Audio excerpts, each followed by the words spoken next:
Welcome to Art Bell, Somewhere in Time. Tonight featuring Coast to Coast AM from March 20th, 1996.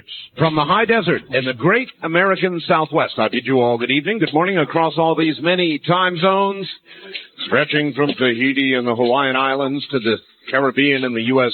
Virgin Islands, south into South America, north all the way to the pole. This is Coast to Coast AM and beyond. Good to be here, everybody. First, Richard Hoagland. Mixed signals. We don't know at this hour, and I'll give you what I've got. I have the following facts. Well, Art, I just got off C-SPAN's program line, which, by the way, they said they would update by 7 p.m., and guess what? Looks like they bailed out on covering Richard Hoagland's press conference. Also called CNN today. They gave me a very quick, firm answer of no. They were not going to cover it. Are any of us surprised? I think not. I question their interpretation of news. I ordered your newsletter in mid-February, anxiously awaiting my first copy. Can't wait to read the articles on HAARP. An avid listener to your show, find it very informative and enjoyable, and so forth. Hope in Los Angeles. Thank you, Hope. So that's one side of it. The other side is, I just spoke with Keith Rowland, he says that CNN indeed does have a spot there, that C-SPAN may be changing their mind at the last moment, and the Discovery Channel is going to be there.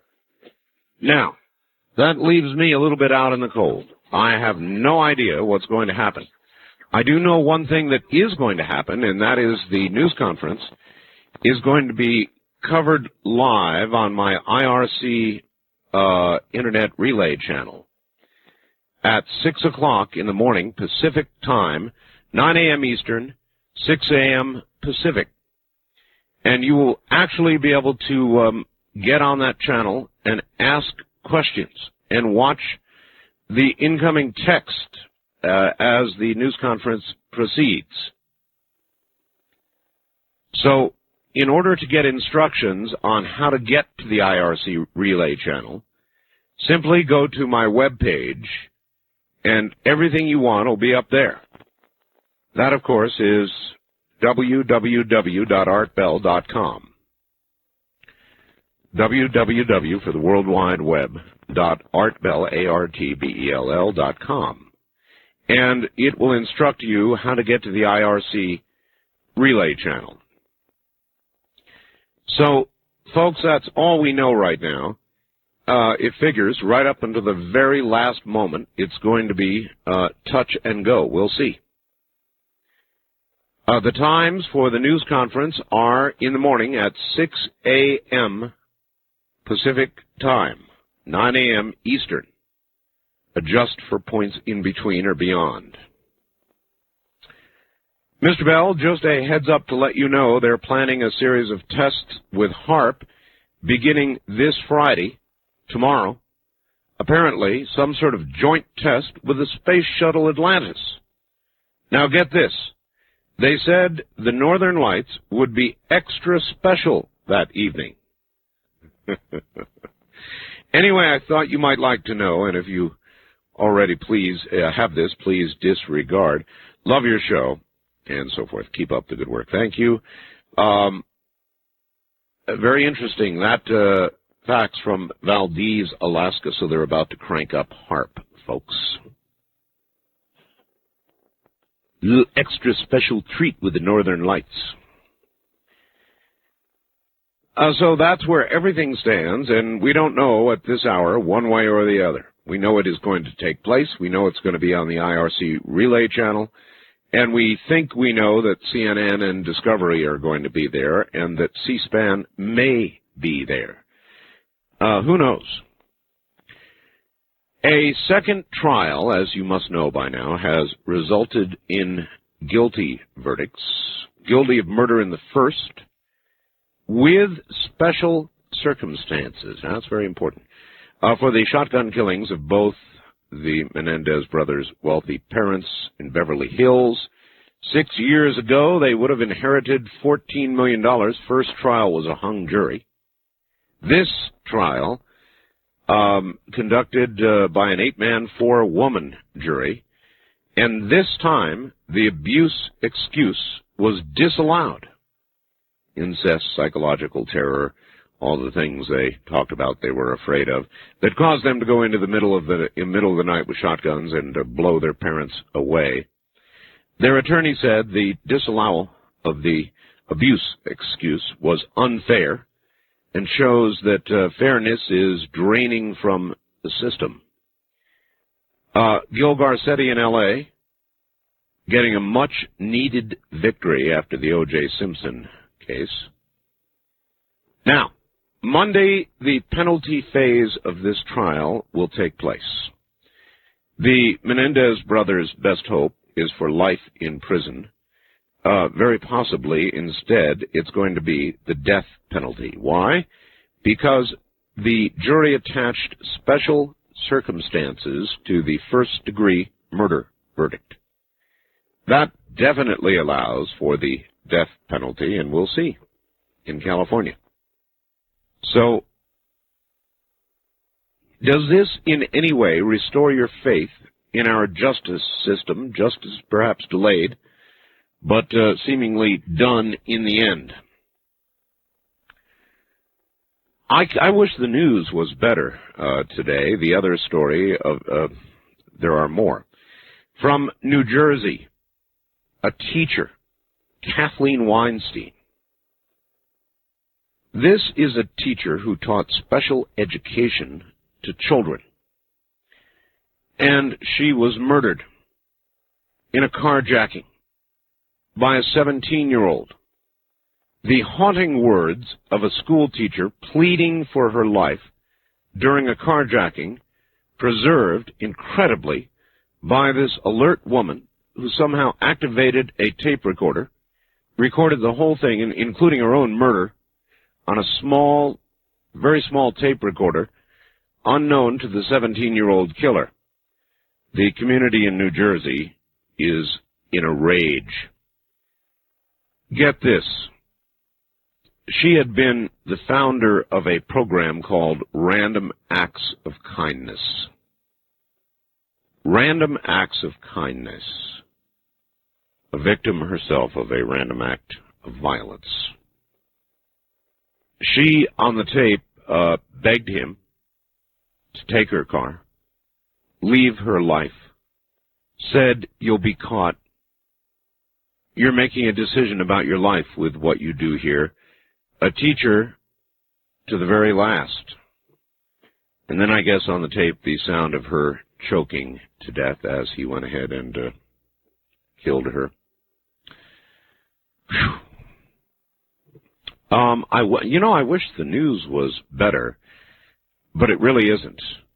And in New York, a big fight again about the death penalty, involving a case of a brutal murder of a police officer by 3 armed robbers just last week. The governor of New York, Governor Pataki, unlike the former governor of New York, believes in the death penalty, particularly in a case like this. But you see, the district attorney, elected DA, does not particularly believe in the death penalty. As a matter of fact, he has come right out and said he believes the death penalty is not a deterrent. Governor Pataki is so beside himself that he's saying he may try to remove the elected DA. The DA says if the governor does that, he will sue him. So the fights over the death penalty in New York continue. I guess what got me more than anything else tonight is the Random Acts of Kindness program. This woman who started that program dies in a random act of violence, a carjacking, where she's told the guy, "Don't worry, take my car, leave my life." And so he goes ahead and kills her. In Chechnya, looking about the globe a little bit here, there was heavy fighting today. 30,000 dead in that war so far. Could be the end of Yeltsin's bid for a re-election. Every village in Chechnya is now a haven for guerrillas, and they're threatening to take more Russians hostage and kill them. Now, every single night, you see, these people have already lost everything. Numerically, just about every family in Chechnya has lost somebody to the Russians, who have got 40,000 soldiers there occupying Chechnya. But every night when the sun goes down, the Chechens grab their guns and kill as many Russians as they can. When you're dealing with somebody who has already lost everything, you're dealing with a very, very dangerous person. Chechnya is clearly Russia's Vietnam. It's going to take out Yeltsin. It's going to take out any chance the Russian people have for real peace. They're not going to have it. And they're eventually going to lose Chechnya, or kill everybody there, and in the process lose an awful lot of their GIs. Interesting study by the Rand Corporation says the rich are getting richer and the poor are getting poorer, and it would seem to be quite a bit of substantiation here. The lowest 10% of income earners in the U.S. between 1973 and 93 have lost 21%, adjusted for inflation. In 73, they were making $14,184. In 1993, only $11,220. So they lost ground, adjusted for inflation, 21%. The highest 10% increased 22%. In 1973, the highest 10% made $89,000 on average. In 1993, $108,508. So, where does all this lead? This difference between the rich and the poor. Where's it going? Is it eventually going to lead to some kind of revolution? People talk about these things. How do we correct it? Do we redistribute the wealth? A change in the tax code? How do we correct this before it corrects us? Ross Perot looks like he's going to run. He now says if his supporters and his Reform Party call on him, he will answer the call. Sounds like Ross is going to run. Bob Dole said if Ross Perot does run, it's going to make things harder for him, noting that Perot, quote, has a lot of money, end quote. Faced with such a choice, what would you be inclined to do? Now, I look at Bob Dole much the way I looked at George Bush. I look at Bill Clinton, frankly, very much the way I looked at Dukakis. In that election, I voted for Ross Perot. I'm not sorry. I don't know that I will repeat it this time, but it looks like Ross is going to run again. And we'll see what he has to say. I wonder how you feel about that. Is he a spoiler? Possibly.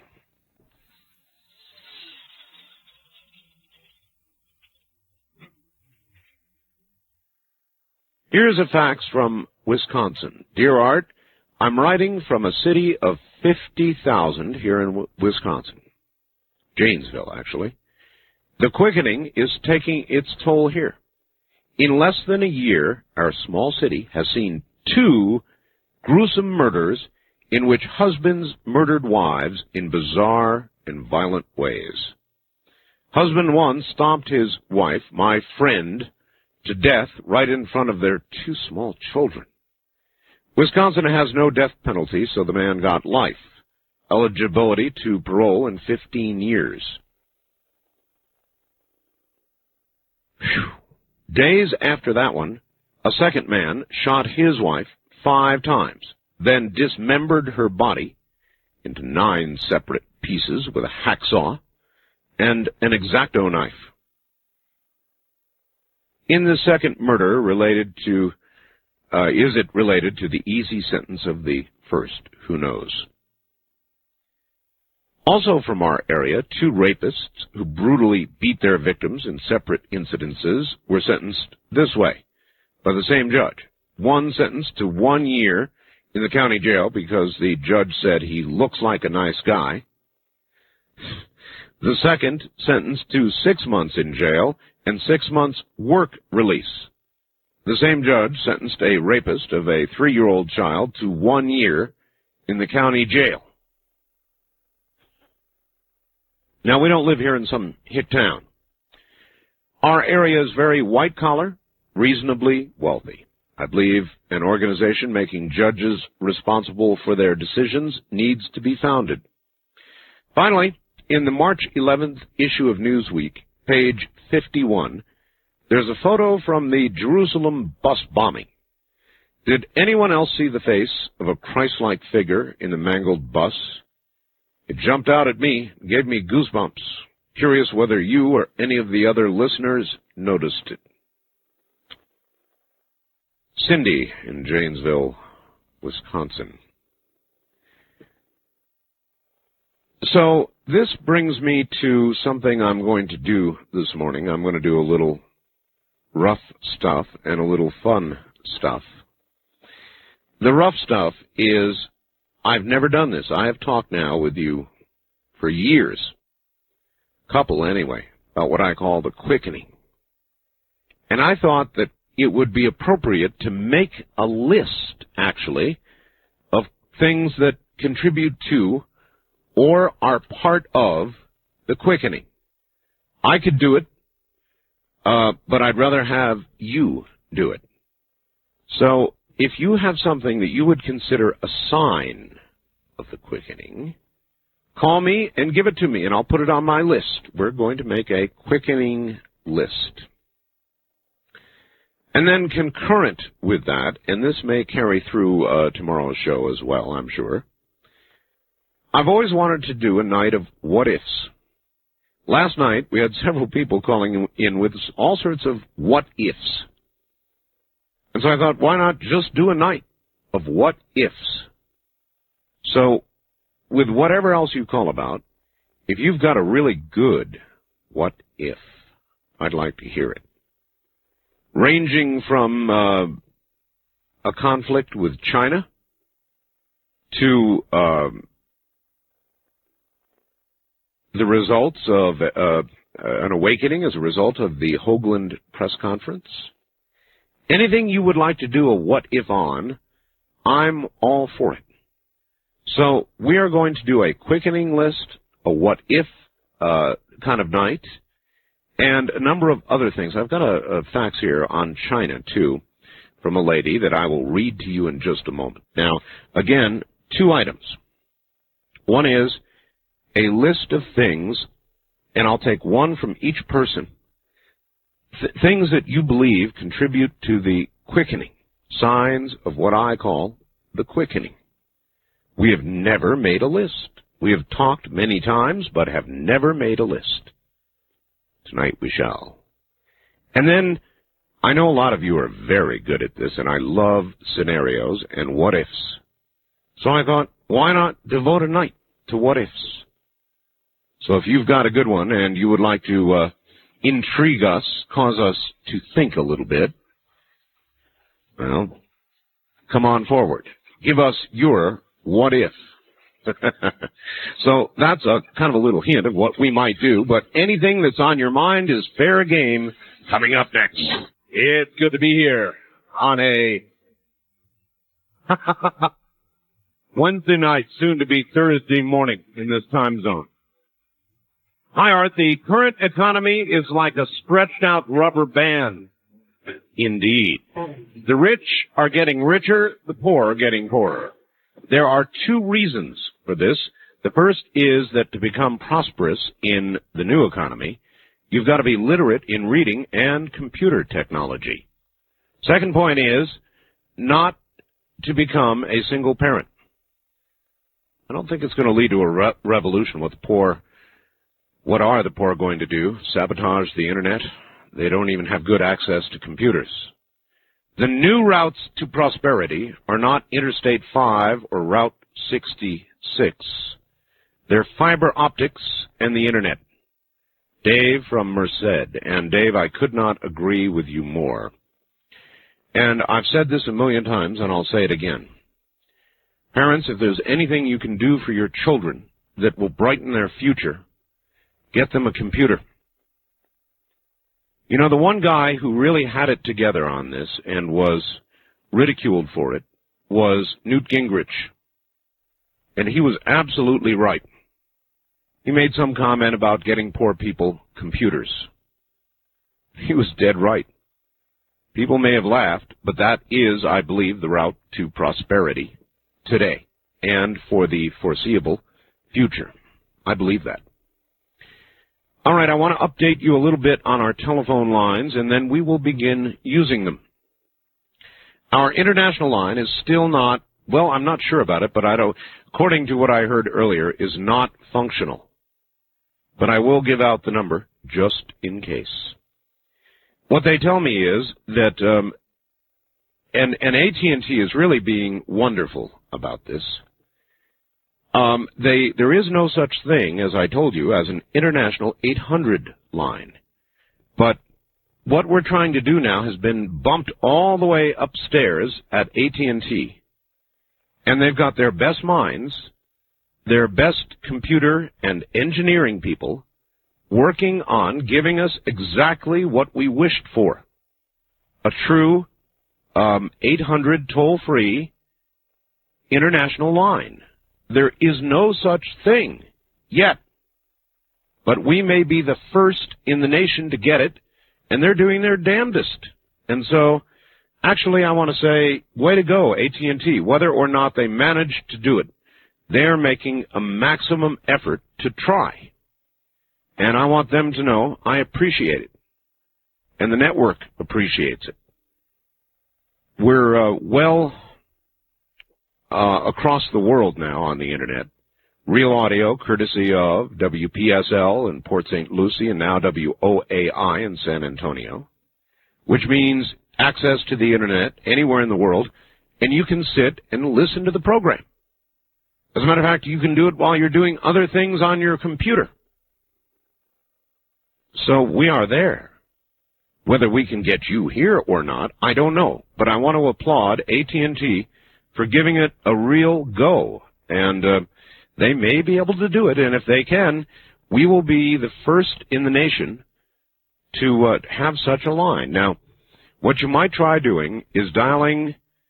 I'll give you our international toll-free line, but I do not believe that it is yet functional. It is 1-800-893-0903. You might try dialing your country's country code first, or our country code, the U.S. country code, and then that number. But I do not believe it is yet functional. That was late word late tonight, so I'm sure it is not working, but in case you're out there somewhere and you want to try it, well, now see, speak up, and here it is ringing. That number is 1-800-893-0903. I cannot resist. Let's see what's there. Hello, you're on the air. That number is 1-800. Hello there. Nope, guess not. Too bad. Somebody did manage to get through somehow. Wildcard line, you're on the air. Hello. Art, it's me, Jim, L.A. Yes, hi, Jim. Hi. Absolutely depressing news on to start things out. So I'm. Boy, it really is. Pardon? I said it really is. Murders here, murders there, convictions, beatings, stompings. Just horrible. Let me turn it off real quick. I'll be right back. Oh, I guess he means his radio. Now, you've got to have your radio next to your phone, folks, so that you can do that right away. Yes. What if? Raouf puts his hand over his heart and sings the national anthem big time. Well, I'd faint. I don't expect it. What if? If you, and now I have a joke. I thought that was it. No. No? The joke is, do you know the last two words of the national anthem? Play ball. Goodbye, Jim. See you. Play ball. Yeah, that is probably really true in a lot of ways, isn't it? Play ball. Oh, boy. Let's see. On our wild card line, you're on the air. Hi. Hey, Art Bell. That's true. I made it through. This is good. How are you doing? Fine. Good. First of all, I have a good name for your cat. I have named our cat. The Name That Cat contest is over. The name of the cat is Comet. I had Clyde. Clyde? Yeah, Clyde. As in Bonnie and Clyde? As in Bonnie and Clyde. No, Clyde. Who would call a cat Clyde? We had 6 male cats, all of which were named Clyde. How could you tell the difference? One Clyde from another? Well, they were different colored. Orange Clyde, black Clyde, white Clyde. And Tabby. I see. Yeah. It worked out pretty well. Anyways, a ways back you had a story about a certain type of abortion that was somewhat controversial. Yes. And I was wondering if you ever found out what the AMA had to say about it. No, I don't think they ever said a word about it. What do you think they would have said? I wouldn't endeavor to speak for them or even guess what they would say, sir. I would have no idea. Yeah, I suppose. All right, thank you very much for the call. I'll tell you this about my cat. It's pretty strange. This is a true wild cat, folks. And I mean really wild. Let me tell you about Comet. Comet came home from the vet today, all groggy-eyed. Oh, groggy-eyed Comet. And Comet had been sedated after having claw surgery in the front, and he had his male parts modified.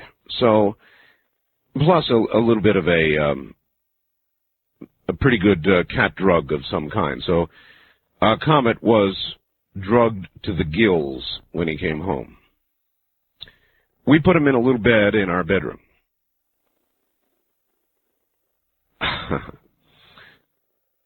I have never seen anything like this in my entire life.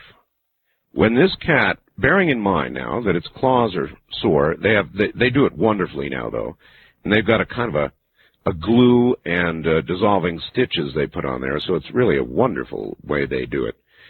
And of course the other surgery. So this cat was out of the, just totally out of it. And it woke up. Its eyes opened. I mean, we were sitting in there watching it. Its eyes opened. And I'm telling you, I swear to you, this is the truth. This cat jumped up in the air vertically. We're talking about from dead sleep now. Jumped up in the air vertically 5.5 feet. I would not have said that a cat in the peak of its physical condition could ever make a jump like this. But this cat went absolutely vertical, 5.5 feet. We measured it. And then he started running around, meow, meow, meow, meow, meow, meow, meow. This plaintive type thing. And so I finally got him, and I held him, and he put his little head down, trying to hide his eyes. He felt safer with his eyes covered. Still, he was crying.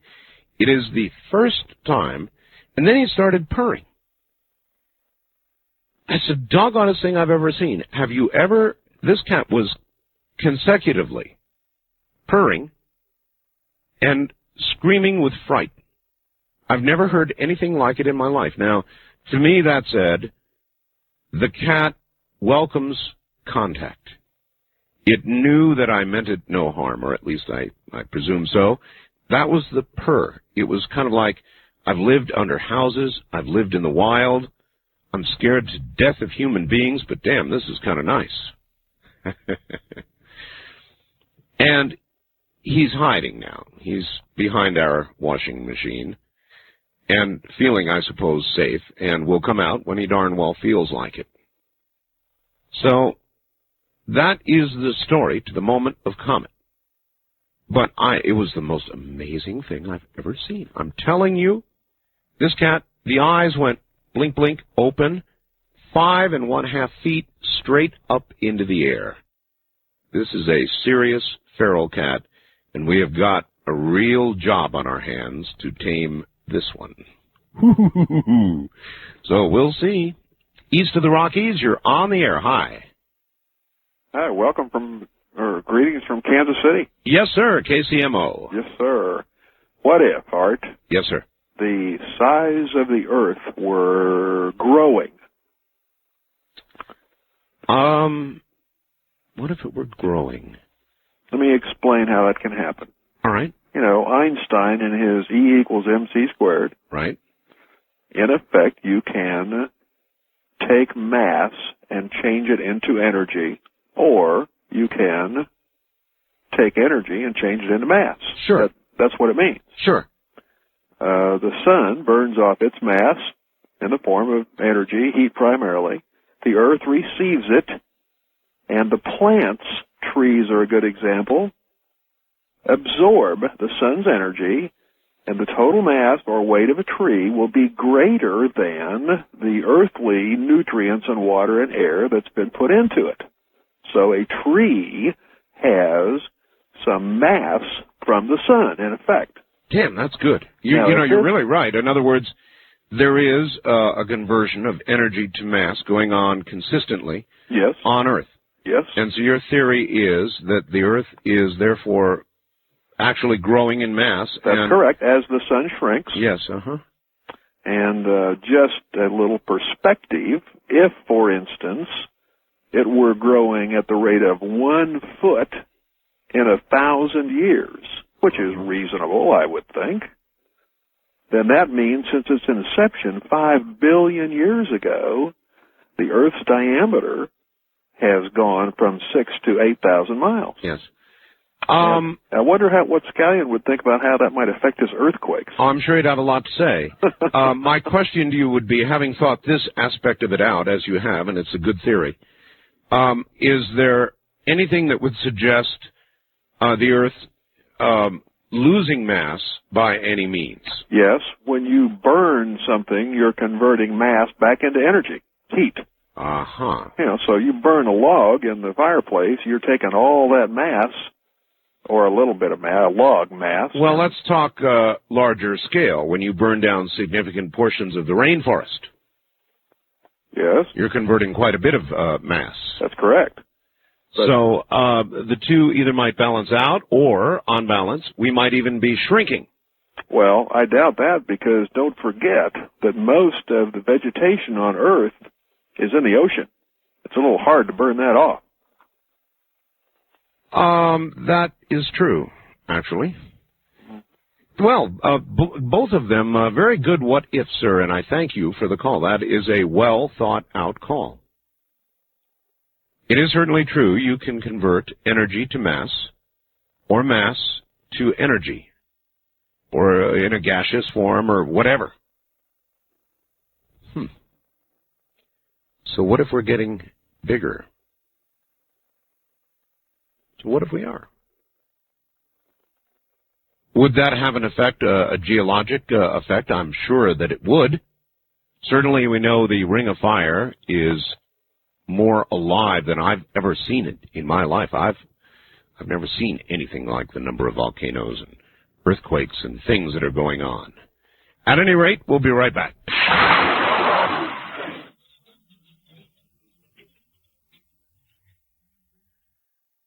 And the caller was correct.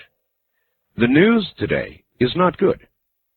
It's all about murder, rape, convictions for murder, fights about the death penalty, and crime.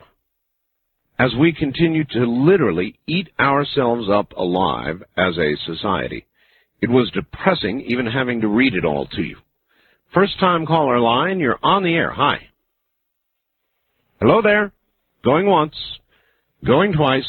That's all you get. West of the Rockies, you're on the air. Hi. Hi, Art Bell. Mr. Bell? Yes. Hi, this is Daryl in Seattle. Hi, Daryl. And the reason I'm calling is I've been following this quickening thing for a long time, and yes. I've been writing about this same kind of thing, and I'm glad that you finally have given me a really good name to call it. I think that all this crime that we see, yes, and all of the injustice, I think the crime is part of the quickening. I mean, it is a result of the quickening. And well, here's what I want to say. We have always had crime. Since man has been walking about on Earth after tossed out of Eden, we've had crime of varying kinds. But today's crime is palpably different. In other words, and I love this example. Maybe I wouldn't say love. It's a good analogy. There was a day when robbers would walk into a convenience store, hold a gun on a guy, take what's in the cash register, and get out of there. Mm-hmm. Today, they walk in, take what's in the cash register, and shoot the guy who's got his hands up, and leave. That's it. And I wonder why they do it. I think that it's part of the quickening, that the reason we're having like the ring of fires going crazy and like volcanoes going off and stuff. Mother Earth. I think that's because, yes, Mother Earth is giving us a message. That's why the sea lions are eating all the salmon up here in Ballard, because they're saying, hey, look, you guys are next. And, my what if that I would like to bring to the table is, what if we realized that to survive, we must find like ecologically stable sources of raw materials and eliminate all the pollution and waste. And you know what? The answer's been there all along. And you know what it is? What? Hemp. It's a friend to man and the ecology. We could use it for ecology. Anything that our basic raw materials used for home and industry today, like plastic, oil. No, you're absolutely correct. All those things could be made from hemp. And we could put the farmers back to work, and we could get a lot of people out of prison and put them back as productive members of society. It is true. I'm really working hard on it. Sir, the Wall Street Journal estimated that hemp would generate $500 billion in the economy every year. And 400,000 people die from smoking cigarettes every year, and no one dies from smoking marijuana. Well, and you can't grow your own tobacco, but you could grow your own marijuana. That's a little misleading. Well, there might be some people killed by police or killed by dealers. No. The tars and the damaging substances in marijuana are actually gram. No, it isn't. I've talked to the top pharmacologist the other day of the University of Washington, the head of the pain clinic. Yes. And he says that that's a bunch of baloney. Anything that we knew about marijuana before 1989 is out the window. All right. I absolutely disagree with you. And the tars and the things that would damage your lungs, compared cigarette to joint, make marijuana more damaging. Now, arguably, people smoke fewer joints than they do cigarettes, or else the whole society would be stoned all the time. But don't mislead yourself. It may well be that hemp has a lot of good commercial uses, or that we should even decriminalize the smoking of marijuana. But do not dilute yourself into thinking it's nature's wonder drug. It isn't. Everything of that sort you do has an effect. Good morning across this great globe of ours. I guess I've got to say that, the great globe. And it is a great globe. I'm Art Bell. And I'm going to kind of run over what we're talking about very quickly in a moment for those of you who join us at this hour. Art, it's bad enough that I lose sleep because of your show. But now you've got my 14-year-old son hooked. Would you please tell Cameron to go to sleep? Love your show. Terry, listening to KVI in Seattle. Cameron, turn off that radio and go to bed now.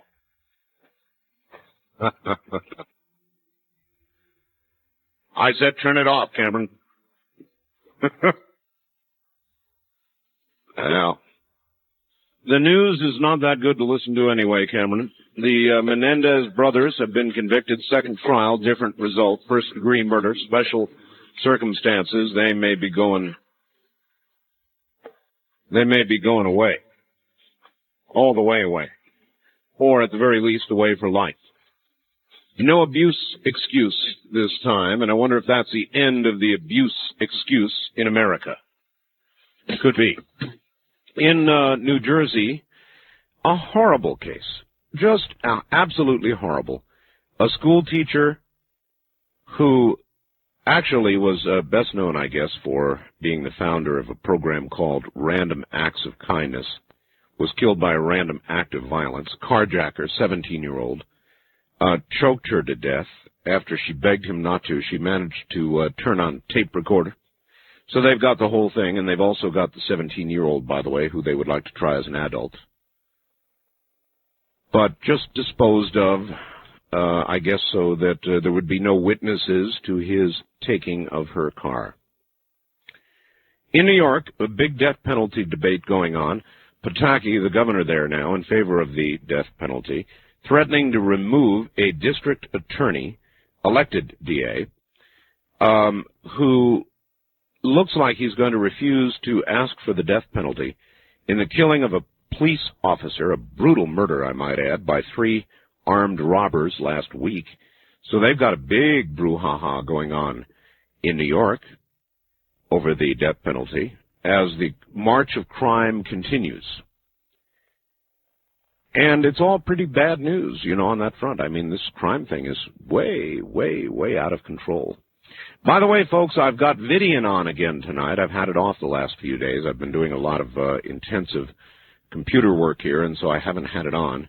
But I've got Vidian on once again tonight. So if you're a Vidian user, you should be able to get through at some point. Natrons, and by the way, we're going to have Vidian for sale, we believe, the 1st of next week. Assuming that everything goes well, we're at the final stages. We've got all the boards in and the software, and the final version is being wrapped up in a pink ribbon, and we're going to have it next week. Ross Perot now says he is going to run. The fighting in Chechnya is again worsening, and I get story after story of brutal murder, husbands stomping wives to death from Wisconsin. I've got a fax here. Another husband who cut her up into small pieces. A guy who shot his wife 5 times. And so this morning, I'm doing something that I've not ever done before. I'm asking you, and I want to provide a lighter topic too, because this is heavy stuff. We are going to make a quickening list. Things going on in society and things we are doing that you think contribute to the quickening. And the first one I got, of course, is senseless crime. And there has been a change. There was a day in America where if you were going to rob somebody, you robbed them. You backed out of the door with your gun, but you didn't shoot them unless you had to.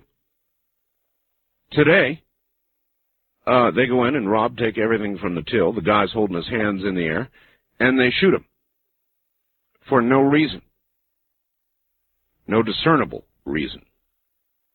They take life senselessly. Or like the New Jersey school teacher and the 17-year-old.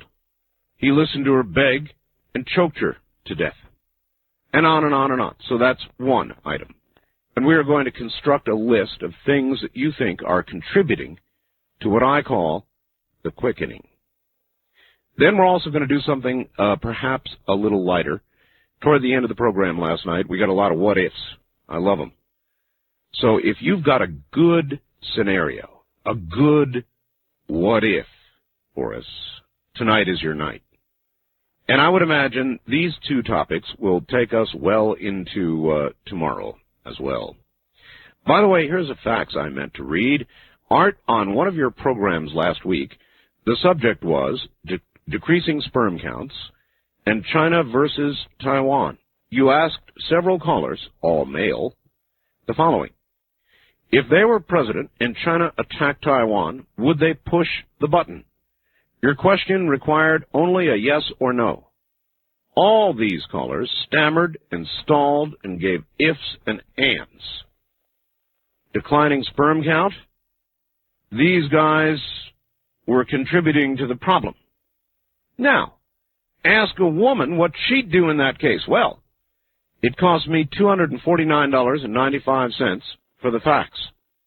Yes, I called C. Crane Company that morning and bought a $400 typewriter from elsewhere just to give my answer.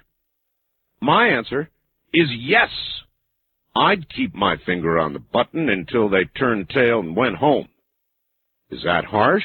Yes. Is my answer a little frightening? Yes. Dangerous? Yes. Let me take care of the button, and the guys can go to work on their sperm count.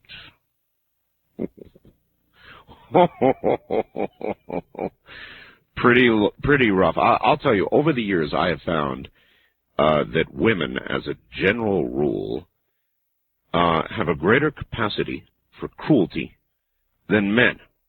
And I'm not saying you're cruel. I'm not saying that is this case. This is a foreign policy kind of thing that she's talking about here.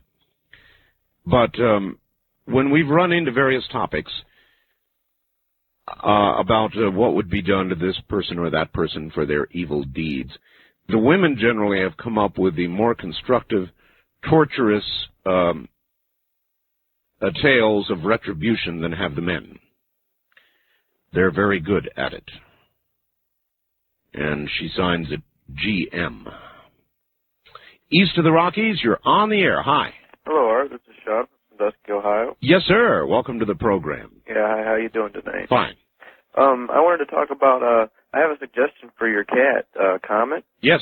The one who you said was hiding out behind the washer. What you need to do is you need to get a can of tuna and open it up and place it in front of the refrigerator.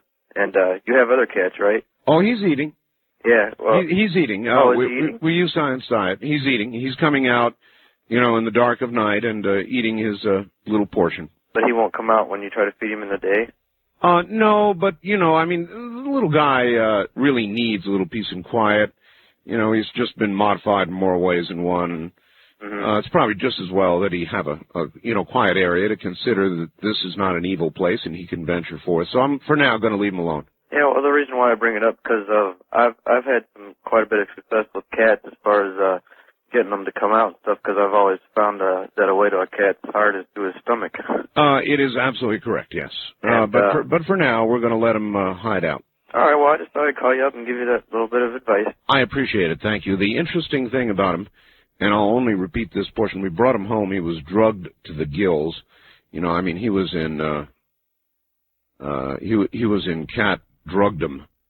And we watched him and, kind of petted him. He didn't mind, of course, because he was out of it. And then his little eyes blinked twice. His eyes opened, and this cat jumped clear 5.5 feet into the air. Vertically. Absolutely vertically. 5.5 feet into the air. It has been, to say the least, a very interesting day. This is a wild, feral cat who has never been around human beings. And I held him for quite a while, and he lay in my arm, crying and purring at the same time, screeching in terror, and yet happy that he was finally close to another. It must have been a very lonely, lonely life. So anyway, Comet is here, residing right now behind the washer, and happy about it. First-time caller line, you're on the air. Hello. Hi there, Art. How are you doing? Fine. I'm calling from Edmonton, Alberta, Canada. Oh, yes, sir. I just thought I'd bring something to your attention. I can't call on east of the Rockies anymore. It's not available in my calling area. Well, then you'll be able to call on west of the Rockies. Even though I'm east of the Rockies? Yes. Is that right? Yeah, they're splitting it off. They're splitting it off in a slightly different place. So if you cannot get through the Rockies, on one line, use the other. Even though I'm east of the Rockies, though? Yeah. All right. Thank you very much. All right. You're welcome. Bye. Take care. hopefully we've got most areas taken care of. Wildcard line, you're on the air. Hi. Yeah, Art, how you doing? Okay. It's Bob in Columbia, South Carolina. Hi, Bob. Yeah, I got a comment and then a question for you on the situation up in New Jersey. Been watching the news all day, and they seem to be portraying this unfortunate woman as a hero or something of the sort. And although I have sympathy for her, I mean, I don't think she's an admirable figure. She's a sheep in a world of wolves. If she reached for her tape recorder, what if that had been a cocked and locked .45 automatic instead? Well, then maybe she could have saved her own life. Yeah, I don't know if you've seen it before. There's an essay that came out about 2 or 3 years ago called A Nation of Cowards. And it's the most eloquent thing I've read since Thomas Paine or Jefferson. The guy postulates that the reason society has degenerated to the point it has now... How can you possibly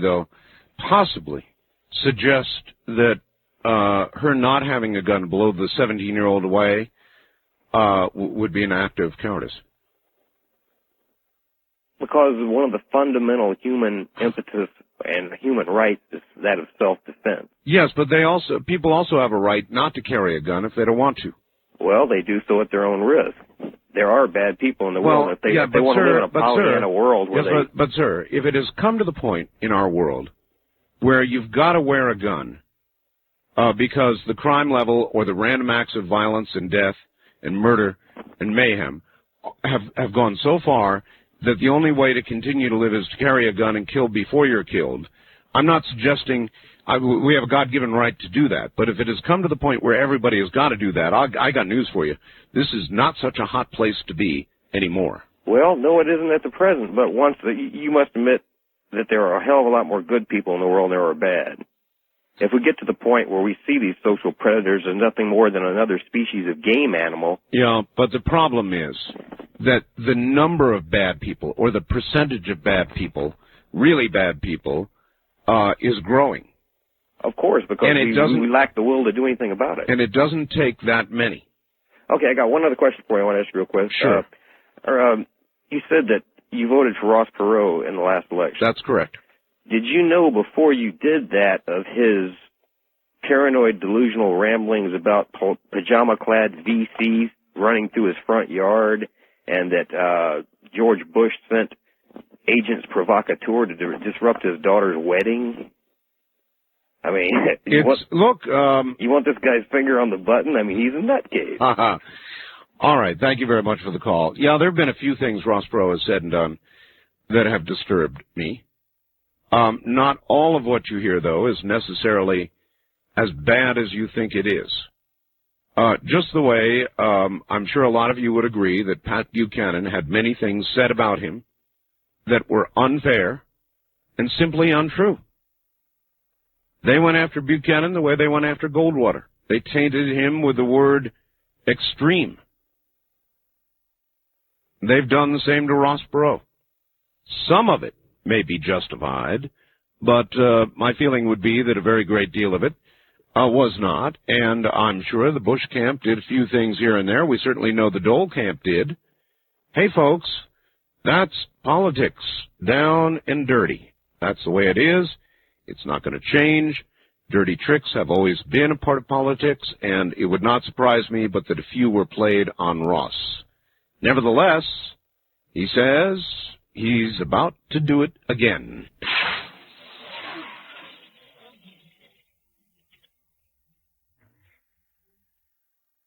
All right, west of the Rockies, you're on the air. Hi.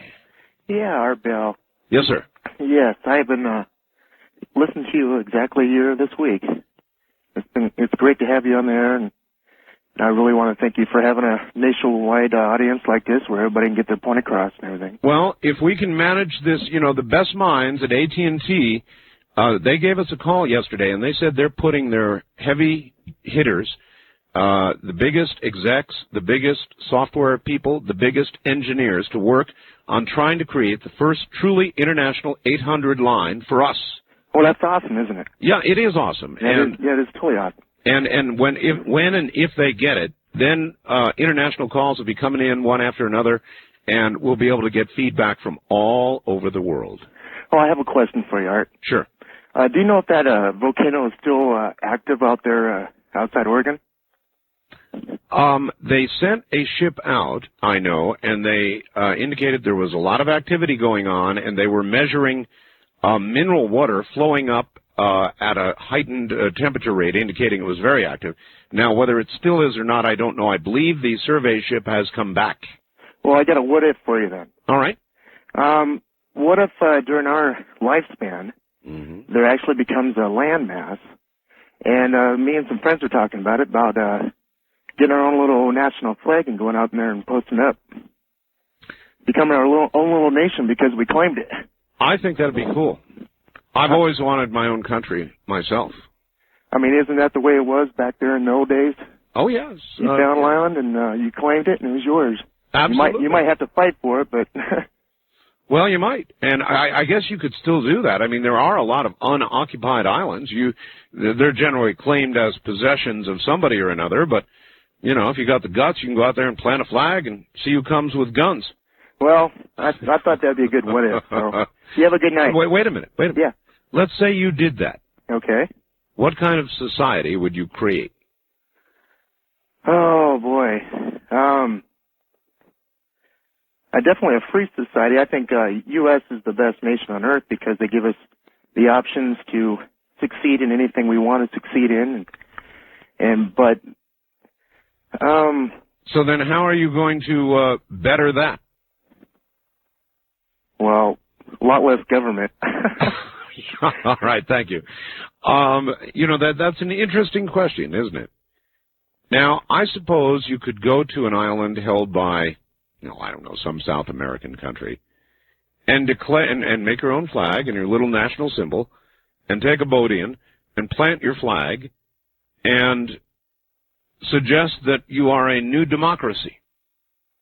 Now, once you made a statement like that, the United States, it seems to me, would be compelled to protect you, because we go around taking care of claimed democracies, even many that really aren't. So that would be your best bet. Go down and claim the island, plant your flag, begin your little society, and claim you are a democracy. Might even get foreign aid. They made a movie about that. The little something or another that roared. Remember? West of the Rockies, you're on the air. Hi. Well, I'm going to get the radio, all right? All right. Always get the radio. Hi, this is Stan from Reno. Yes, sir. I got a what if for you. All right. What if Art Bell is a 99th degree Mason told all his secrets on the air? Well, then he'd be dead. It's as simple as that, huh? Of course. Everybody above the 78th degree knows that. Well, I thought that once you reached the higher degrees that you could have allies to call on from the other side that would protect you. Sir, no matter how big you are, there's always someone bigger. Well, that's probably true, but, the old United We Stand thing. Everybody's got a boss. Hey, I suppose that's even true. 99th degree Masons. Oh, my goodness. Would it be okay just to refer you from now on as the 99? Sure. Okay, great. Or Agent 99, if you wish. That's great. All right, sir. Thank you. Thank you very much for the call. East of the Rockies, you're on the air. Yes, I'd like to know what if all of the people who were for abortion had been. Had been aborted? Yes. Well, then there wouldn't be any lobby out there for abortion, would there? No, there certainly wouldn't. No. So, there you are. Thank you. Answered your own question. I love it when people do that. Make that the wild card line. You're on the air. Charlie, liberal in California. Hello there. Well, again, the Republicans have watered down this anti-terrorist bill, and I think it shows you once more how they are, how the thumb of the gun nuts are pressing sharply against the top of these people's heads. I think it's very, very unfortunate. You must be referring to the water and the tide of individual freedom versus allowing lots of government intrusion into private lives. Oh, that's a bunch of garbage. You tell me. Listen to me. Now listen. I've got a break. If you want to hold, you can hold. Okay. Okay. Charlie's on hold. I wonder if I'll remember to go back to that line. We'll be right back. You're listening to Art Bell, Somewhere in Time. I've got a Charlie what if here. You'll enjoy this. Just in case Charles is still here, let's check and see. Are you there? Yes. Yeah, all right. Somebody's sending this from Springfield, Illinois, Charlie, and they want to know, what if Charlie liberal was Charlie conservative? In other words, do you think he could be equally annoying on our side as on the wrong side? Well, let me tell you something. I think there is a Charlie conservative. His name is Rush Limbaugh, and yes, he is extremely annoying, and he makes me sick. Do you consider yourself the anti-Rush? I think so. I think in a way that's absolutely correct. And I think unfortunately, and here's how I'm different from most liberals. I think liberals unfortunately are the Michael Dukakis, George McGovern type who will lay back and get pounded in the face by Republicans and then say, "Oh, isn't that sweet?" Now, I don't think Republicans only understand one thing. They only understand being nasty and mean, and that's where Bill Clinton differs. He's on Charlie, the left, but Bill Clinton understands what. I thought you were going to say political power only grows from the barrel of a gun. In a way, they only understand meanness. Bill Clinton's the first person on the left in about 30 years to understand that concept, and it's too bad that a lot of liberals don't understand that. That you have to answer meanness with meanness. Let me say on these gun wackos out there who want to water this anti-terrorist thing down. It just goes to show you the Republicans are being pushed around and who they bow down to and kiss the feet of. But again, how in the hell can a person be? In one hand you have to register your car, and they're saying that bombs don't have to be registered. What kind of garbage is that?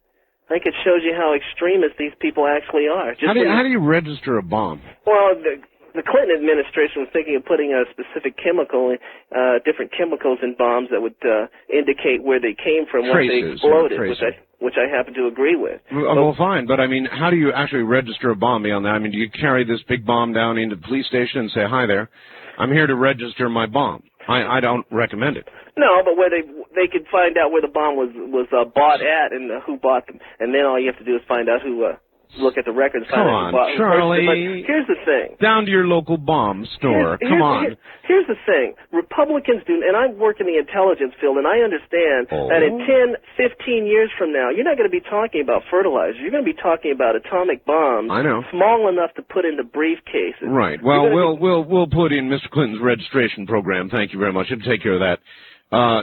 There you go again. I mean, hi, I'd like to register this bomb. Yes, it's a small nuke, about a kiloton. I'd like to register it. And then you get a little card you can carry around in your wallet. You have a registered atomic bomb. That'd be good. Brilliant. Boy.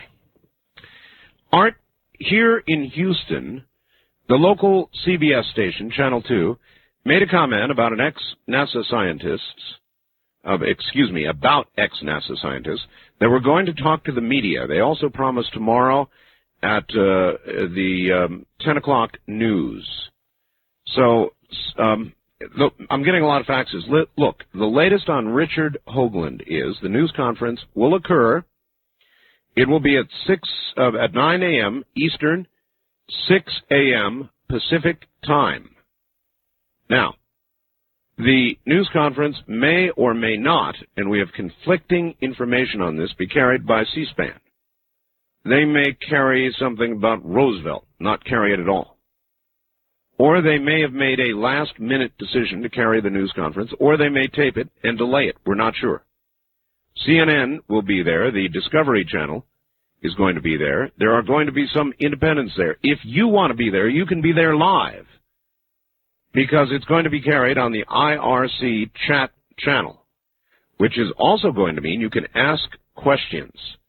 So, all the information about Richard Hoagland, all the information about how to get in on the live coverage on the Internet tomorrow is on my webpage right now. Okay? It's on my webpage right now. So if you want to know how to monitor that in the morning, have your computer call my webpage and take a look. Everything you need to know is up there. My webpage is www.artbell, www.artbell.com. Let me give that to you one more time. It's up there right now, www.artbell.com. Now, my international calling line. Somebody wrote me a fax here. To Art Bell, come on. You know the country code for USA, Canada. You've traveled outside the country, must have made phone calls. No, of course. The country code for the USA and Canada, 1. Yes, just 1. To call a number, say 702-727-8499, a person in a non-U.S. country dials access code 1-702-727-8499, yes. In most countries, the access code is 00. In the U.S., the access code is 011. Calling the USA from other countries, calling as above always incurs a charge. 800 numbers are generally not accepted. All countries reject 800 as a U.S. area code. Your agreement with AT&T involves using the USA direct code.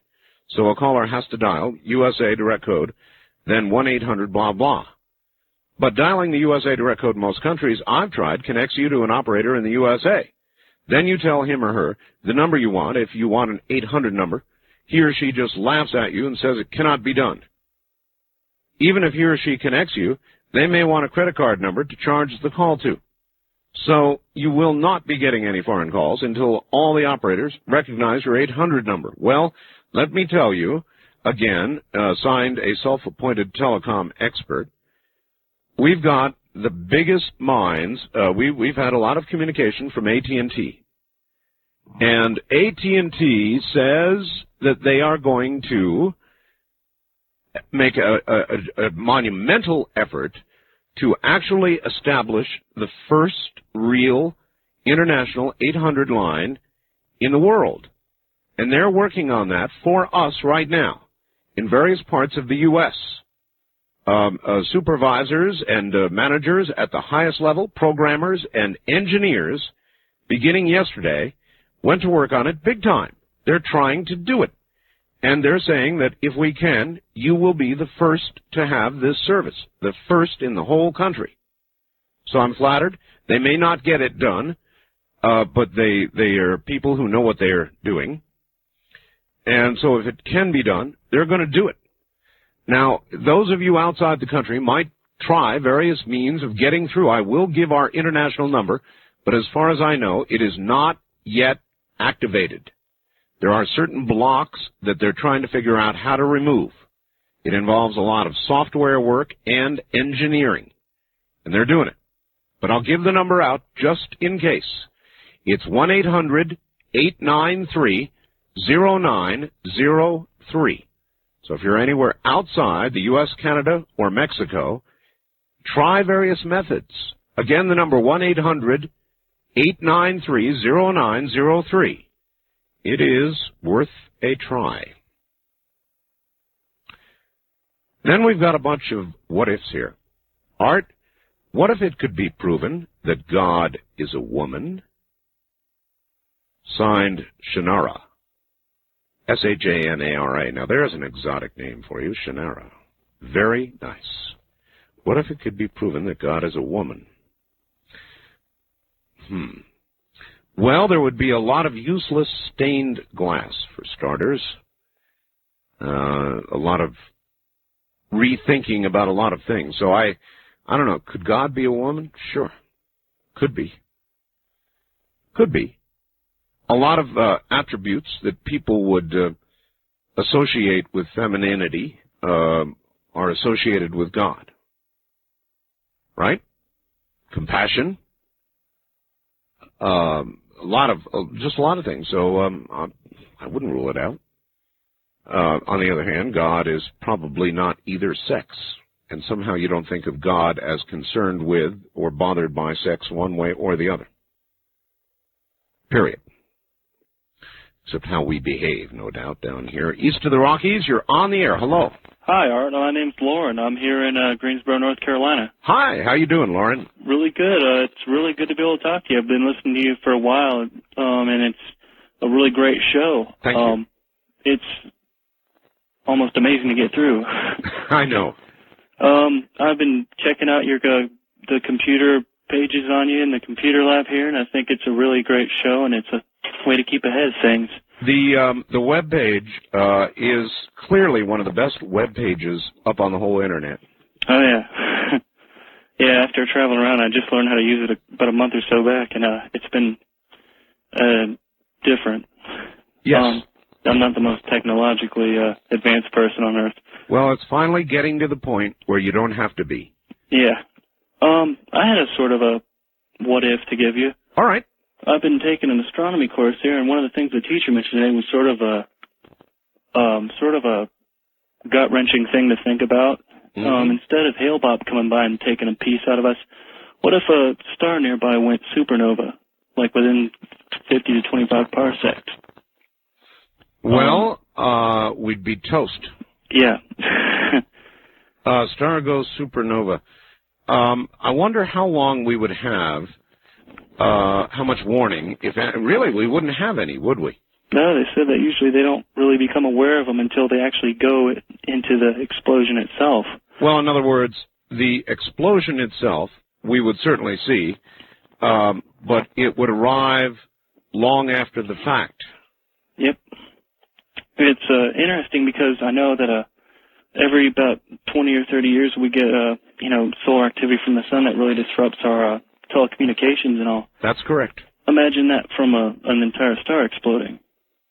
Well, I'm not enough of a scientist to tell you what effect it would have. It would certainly bombard the Earth with a great deal of radiation, probably disrupt communications. Yep. All right, that's a good one. Thank you. Well, thank you, and have a nice evening. Take care. Here's from Warren. Art, what if we legalize recreational drugs? What if Perot were to be elected president? What if we go to war with China over Taiwan? This C. Crane fax machine beats the hell out of the telephone barrier. Dear Art, come on, please. The quickening is not related to Mother Earth getting back at us. This would assume that the crusty, waterlogged rock of a planet were an intelligent being that thinks and is using free will to retaliate. I don't believe in responsible living and paying attention to the environment. I do believe in that, but let's not get carried away.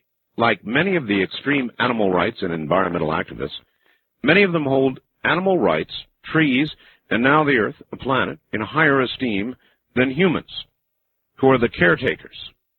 It is mankind that God has given the responsibility to manage our natural resources.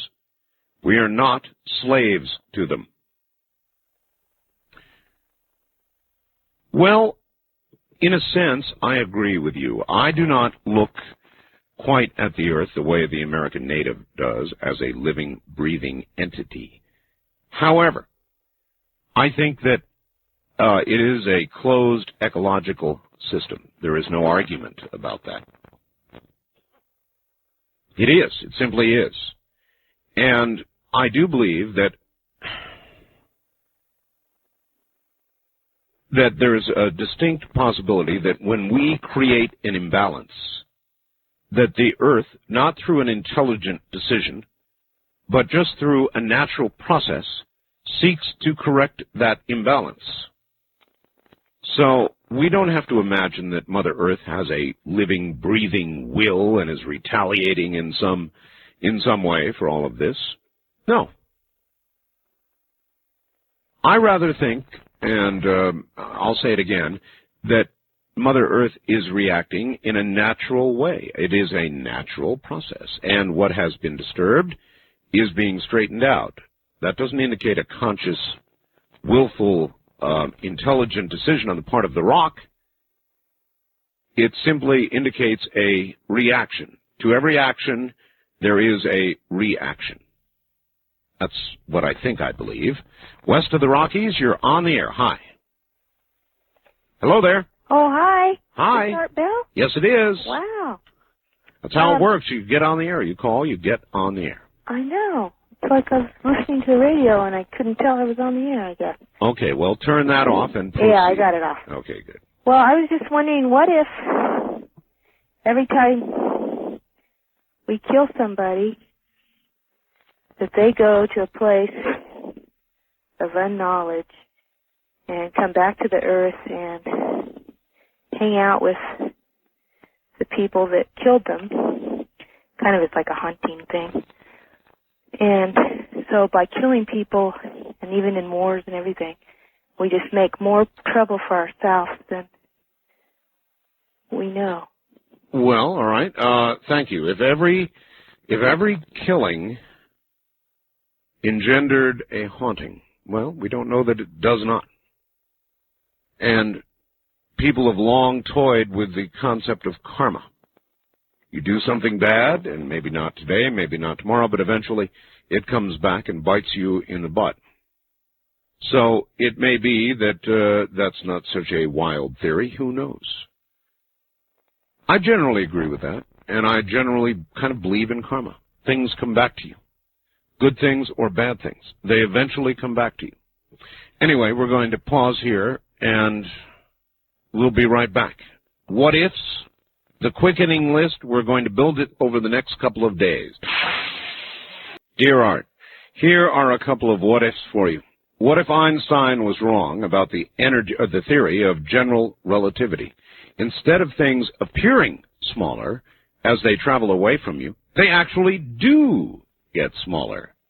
What if our perception of size, or mass, is skewed by distance, so much so that 90% of the universe appears to be missing? What if death is simply a disease that everyone has? What happens when they find the death gene? What if we are traveling in time in the opposite direction of our Creator? Wouldn't that explain a lot? Tim in St. Paul, Minnesota. Tim, he says, P.S. Sorry I disclosed your nerdiness at 18, but you demonstrated it yourself when you played some of your old air checks. Well, Tim, I suppose you were a master of Chinese ancient knowledge at 18, huh? I mean, I was 18, Tim. Give me a break. You know, I was just barely into the world of radio and not into the world of commercial radio at all, and I was just having fun. I was not a nerd. Tim. Well, yes, I was. West of the Rockies, you're on the air. Hello. Oh, hello, Art Bell. Am I on? You're on. Oh, great. Well, anyway, happy spring. Thank you. It is here, isn't it? Equinox has come and gone, and it was a beautiful day here in the desert. Spring has sprung, and I'd like to say everything's hunky-dory, but it is not. Well, I came across an unusual straw poll on the candidate Yes, in my journal of April of 95. Would you like to hear what 32 people had to say on a local call-in show that morning? Well, I don't want to know what each and every one of the 32 said, but give me an idea. Well, at the end of whatever comment, it was open radio. Right. They asked these people who would they vote for president. Yes. And so we're a town of about 150,000, and this is how the straw poll of April 95 came out. Buchanan 13, Graham 3, Lamar Alexander 1, Spector 0, Dole 1, Powell 11, Wilson 1, Hatfield, now maybe you know where I'm calling from, and 1, none of the above. Well, shows you how truly wrong they were. Well, could it be possible that by going off the air with their open phones of 3 hours every morning, that in a short period of time people stopped talking to one another and they might have influenced the Buchanan vote? Well, anything could be, like objects actually getting smaller as they leave you. But I don't think it any more likely. Well, I happen to think that Pat Buchanan has the right ideas, especially about NAFTA, which I think the reason why everybody hates him so is not because he isn't a likable guy or the abortion issue. I think that the world is coming down on him over the free trade. All right. Thank you very much for the call. Well, that's part of it. I think he missed the boat on free trade, frankly, and to some degree on the trade agreements and several other areas. I think these were real, honest disagreements, and the voters of America spoke, unless you want to believe in massive vote fraud, which some people have taken to believing in desperation because they cannot understand the vote. Then you've got to understand that the American people took a second look at Pat Buchanan and said he's a nice guy and everything, but no thank you. We don't want that much change. We'll be right back. It certainly is. Good morning, everybody. Well, I'm even getting what ifs. People are enjoying this so much, I'm getting what ifs on video. He says, don't you know those sticks he can see me smoking will kill you? Yes, I know. We're all dying. He says, what if tobacco had some rejuvenating power? It does. It rejuvenates you into the next dimension. Then he says, moving to D.C. soon, going to be a bureaucrat. Well, then goodbye. Forever. You're going to another dimension, too. And then somebody sent this one back to me. I hadn't seen it in a while. Glad to have it back. It is the Psychiatric Answering Service. In other words, when you call up this psychiatric service, like everywhere else nowadays, you get a machine that gives you different options. This machine would give you the following options. If you are obsessive compulsive, please press 1 repeatedly. If you're codependent, please ask someone to press 2. If you have multiple personalities, please press 3, 4, 5, and 6. If you are paranoid delusional, we know who you are and what you want, so just stay on the line so we can trace the call. If you're schizophrenic, listen carefully, and a little voice will tell you which number to press.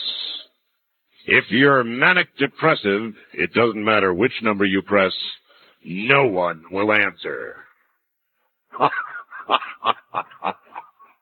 Absolutely great.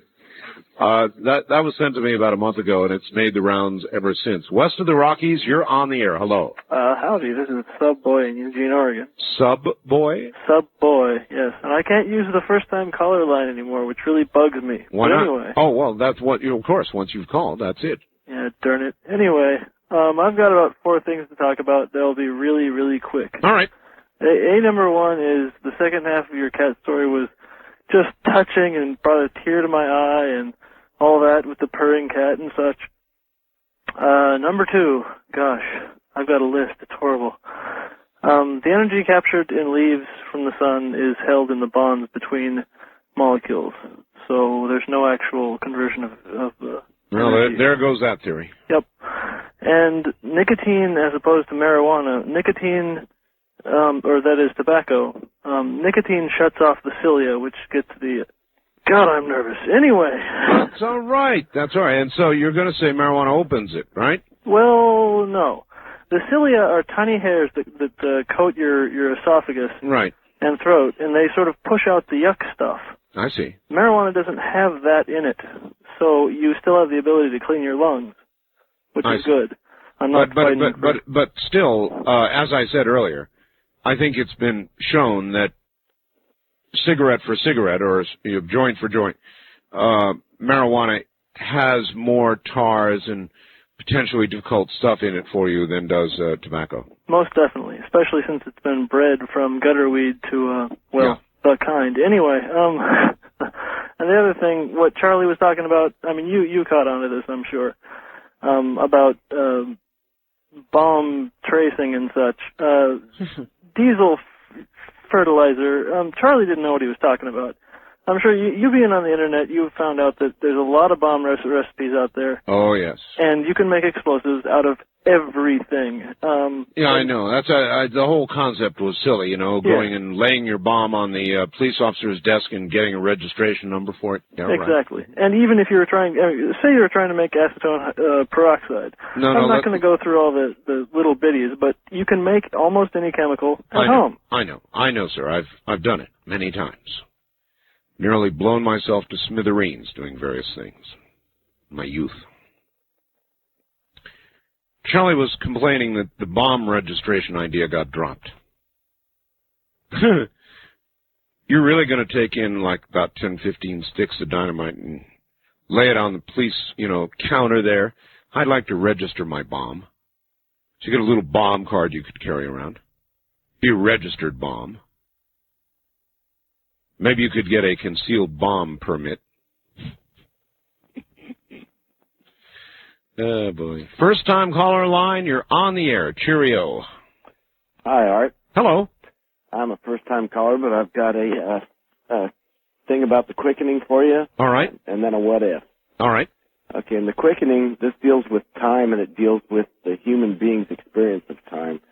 As we become conscious, our consciousness exists in a frame of time that is conditioned by our communication with other human beings. In other words, as we communicate with other human beings, we condition ourselves to think in this same time frame. Therefore, we think on a conscious level, a surface conscious level, at the same speed that we speak. Now, when we dream, we go into a faster consciousness. All right. Now, what you're suggesting, put simply, is that we create time. Well, no, not really. Yeah, that time is our invention, that we fix ourselves in time by the conversations we have and such. That is where you're headed, right? Well, no, but you're kind of on the right track. Our surface consciousness, we create our surface consciousness in time. Yeah. And then as we go into our subconscious mind, this is on a lot higher level, and we're able to think a lot faster. Therefore, we can dream an hour dream or a day dream in a few seconds or in a few minutes. Now, there you can't be sure, because it may be a lower state, not a higher state. Well, it's faster one way or the other, because at least in our frame of time, because they've done studies with dreams where people have had experiences of a large amount of time. All right, well, I've got the idea. Okay, then beyond that, you have the spiritual consciousness, which is even way faster than that. Okay. Now, at this level, it could be 1,000 times or 10,000 times or 100,000 times the speed that we can think at this level. We think when we become spiritual. That's why when people have death experiences or near-death experiences, they see their entire life pass before their eyes. This is the quickening. It's the realization and the seeing of your entire life passing before your eyes. Now, in the religious context, the rebirth, the death and the rebirth through all the different religious... All right, sir, we've got to hold it there. I think such an event would be cruel indeed. Having written a book, which made me go and revisit much of my life anyway, was cruel enough. To take me through it again would be totally unfair, but I suppose it will occur. Maybe they'll have my book up there, Wouldn't that be something if I got up to the pearly gates and they sat me down, and there sitting on the desk was a copy of my book? Ah, boy. By the way, you can still get my book, folks. It's called The Art of Talk. And I'm going to even have to dig to get the number. I haven't even mentioned it in a few days since the signing. Boy, that book signing in Portland, that was unbelievable. Thousands and thousands of people. But the book is and will continue to be available, if I can find the number here. Oh, here's High Flight. Somebody sent me High Flight. Oh, I have slipped the surly bonds of earth and danced the skies on laughter's silvered wings. Sunward I've climbed and joined the tumbling mirth of sun-split clouds and done 100 things you have not dreamed of, wheeled and soared and swung high in the sunlit silence. Hovering there, I've chased the shouting wind along and flung my eager craft through footless halls of air. Up the long, delirious, burning blue, I've topped the wind-swept heights with easy grace, where never lark or even eagle flew, and while with silent lifting mind I've trod the high, untrespassed sanctity of space, put out my hand and touched the face of God. Isn't that great? That's High Flight. If you want a copy of my book, I can take off this page about the book signing. It's done. You can still get a copy of my book in hardback, which is the only way you're ever going to be able to get it, or the audio version is out, as they say, and I think you'll really enjoy it. It's had very good reviews. The number to call is 1-800-864-7991. Now, here's the only promise I will make. I'm not going to do another book signing. That was my only one. However, should I meet you, a chance encounter somewhere, I would, of course, sign your book for you. I would never refuse that. So if you want to get a copy of the book, the number to call is 1-800-864-7991. That's 1-800-864-7991. West of the Rockies, you're on the air. Hello. Hello there. Yes, Art. Yes, sir. Yes, first-time listener, Valdez, Alaska. Welcome to the program. Thank you, sir. Hey, I don't know if you've heard or not, if Mr. Begich, Dr. Begich has gotten a hold of you, but they plan on firing up HARP this Friday night. We are aware of that. You are aware of it? Yes, sir, we are. And, of course, it would seem to be concurrent, once again, with the shuttle launch. Now, the shuttle launch has been put off 24 hours. Right. So, we'll see. We'll be watching. Now, what if, here's a what if for you. Sure. They plan on using HARP to disrupt the lives of so many Chinese in that turmoil part of the world over there. Well, the timing would be just right. That's what I was thinking. Love your show, Art. Thank you. When I get a chance to listen to it at a friend's house, and keep up the good work, and I'll be listening to you. All right, take care, my friend. Thank you very much. East of the Rockies, you're on the air. Good morning. Good evening, Art Bell. Yes, sir. Rochester, New York, sir. Welcome. Okay. What if and the quickening. All right. First, the quickening. One name says it all. Popularity. Vice President Gore. No, the popularity of Rush Limbaugh. And I would even have to say, Art, and I don't mean this as a personal attack, sir, but I was kind of surprised and disappointed to hear that you voted for Ross Perot. I vote that as part of the quickening. That really? Yeah. Well, it was either that or George Bush. I know what you mean. Okay, what if Howard Stern had been voted governor of New York? Would we be better off? Well, as opposed to Governor Pataki, I would say not. I would say not. I would say Howard's better doing his show than he would be in the governor's mansion. You don't like Baba Booey as lieutenant governor? No. Robin as press secretary, maybe? That's right. Art, have you read Miss America yet? No. Will you read it? It's somewhere on my list, but I can't disclose where. All right. Have a nice night, sir. Yeah, you too. See you later. Pataki's in a big fight in New York, you know. He wants the death penalty for this alleged cop killer. And the DA there, an elected DA, is saying that he doesn't think it is a deterrent. He's anti-death penalty, and Pataki's saying, well, I'll remove you. Remember, this is an elected DA. DA saying, fine, go ahead, try it. I'll sue you. That's where that one sits. First-time caller line, you're on the air. Hello. Whoa, hello. Is this Art Bell? It is. Oh, my gosh. I can't believe it. You should try calling your show sometime. It's impossible. Where are you? Oh, man. This is Mike from Portland, Oregon. Well, it's not impossible, Mike, because here you are. Wow. Well, how old do I sound to you? 24. I'm 15. You're 15? Yeah. You know, there were a lot of people like you at the book signing in Portland, your age. Oh, and man, I wish I could have been there. And I kept asking, as I'm going to ask you now, what are you doing listening to me at 2:23 in the morning? That's the kind of answer I got, too. Well, just like I've got an excuse now because of spring break. I can stay up as long as I want now. Oh. Okay. Well, I'm glad to have you. Wow. Okay. Well, let's see. Well, let's see. I want to say that I've learned more from your show in the 2 months that I've been listening than 10 years of public education. Wow. Now it's my turn to say wow. Great. And also, to add to your list of the quickening, yes. Jot down the Art Bell Show. Yeah, I'm probably part of it. Yep. That's true. You've been spreading the word about it. It's true. And that may accelerate the process. Yeah. You know, I hadn't thought about that. Probably part of it. You're right. Great. Well, you'll be hearing from me later then. All right, my friend. Thank you. The Art Bell Show. Yeah. Sure.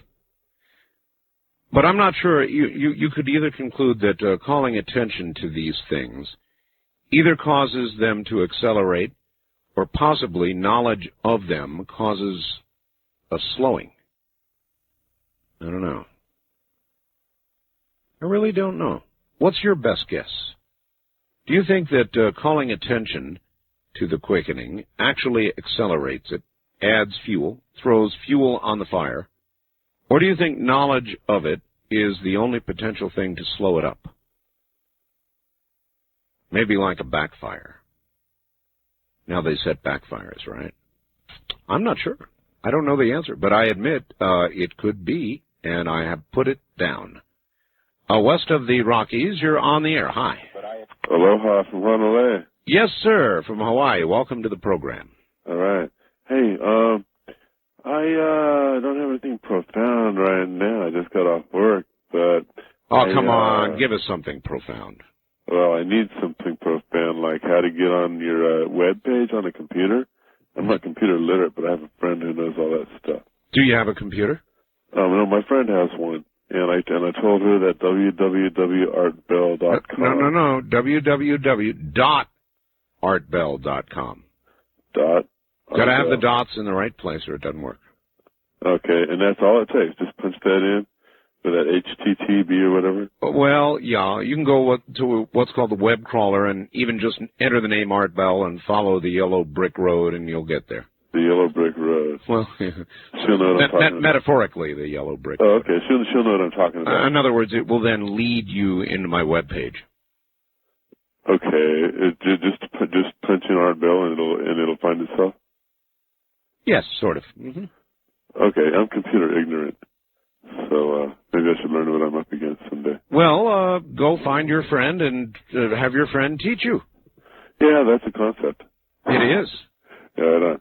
All right. Okay, thank you, sir. You're welcome. I recommend to everybody that you build some basic computer literacy for yourself.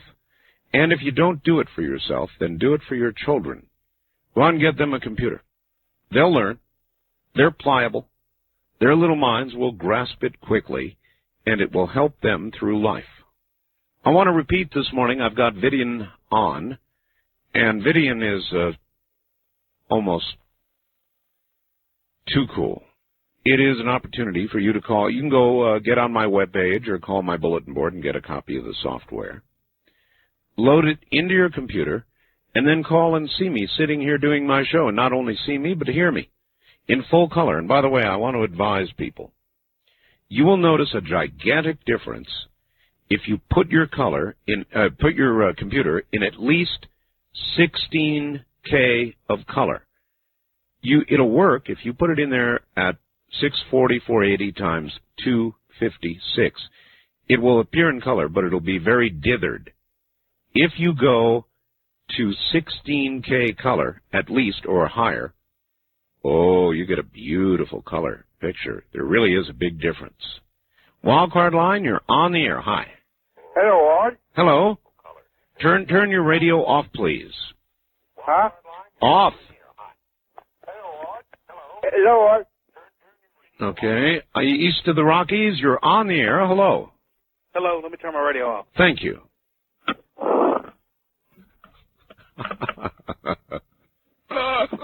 Art Bell. What'd you do, drop me on the floor? Yeah, I had to run and cut my radio off. Do you realize that when you drop me on the floor, you're dropping millions of people on the floor? Oh, am I live?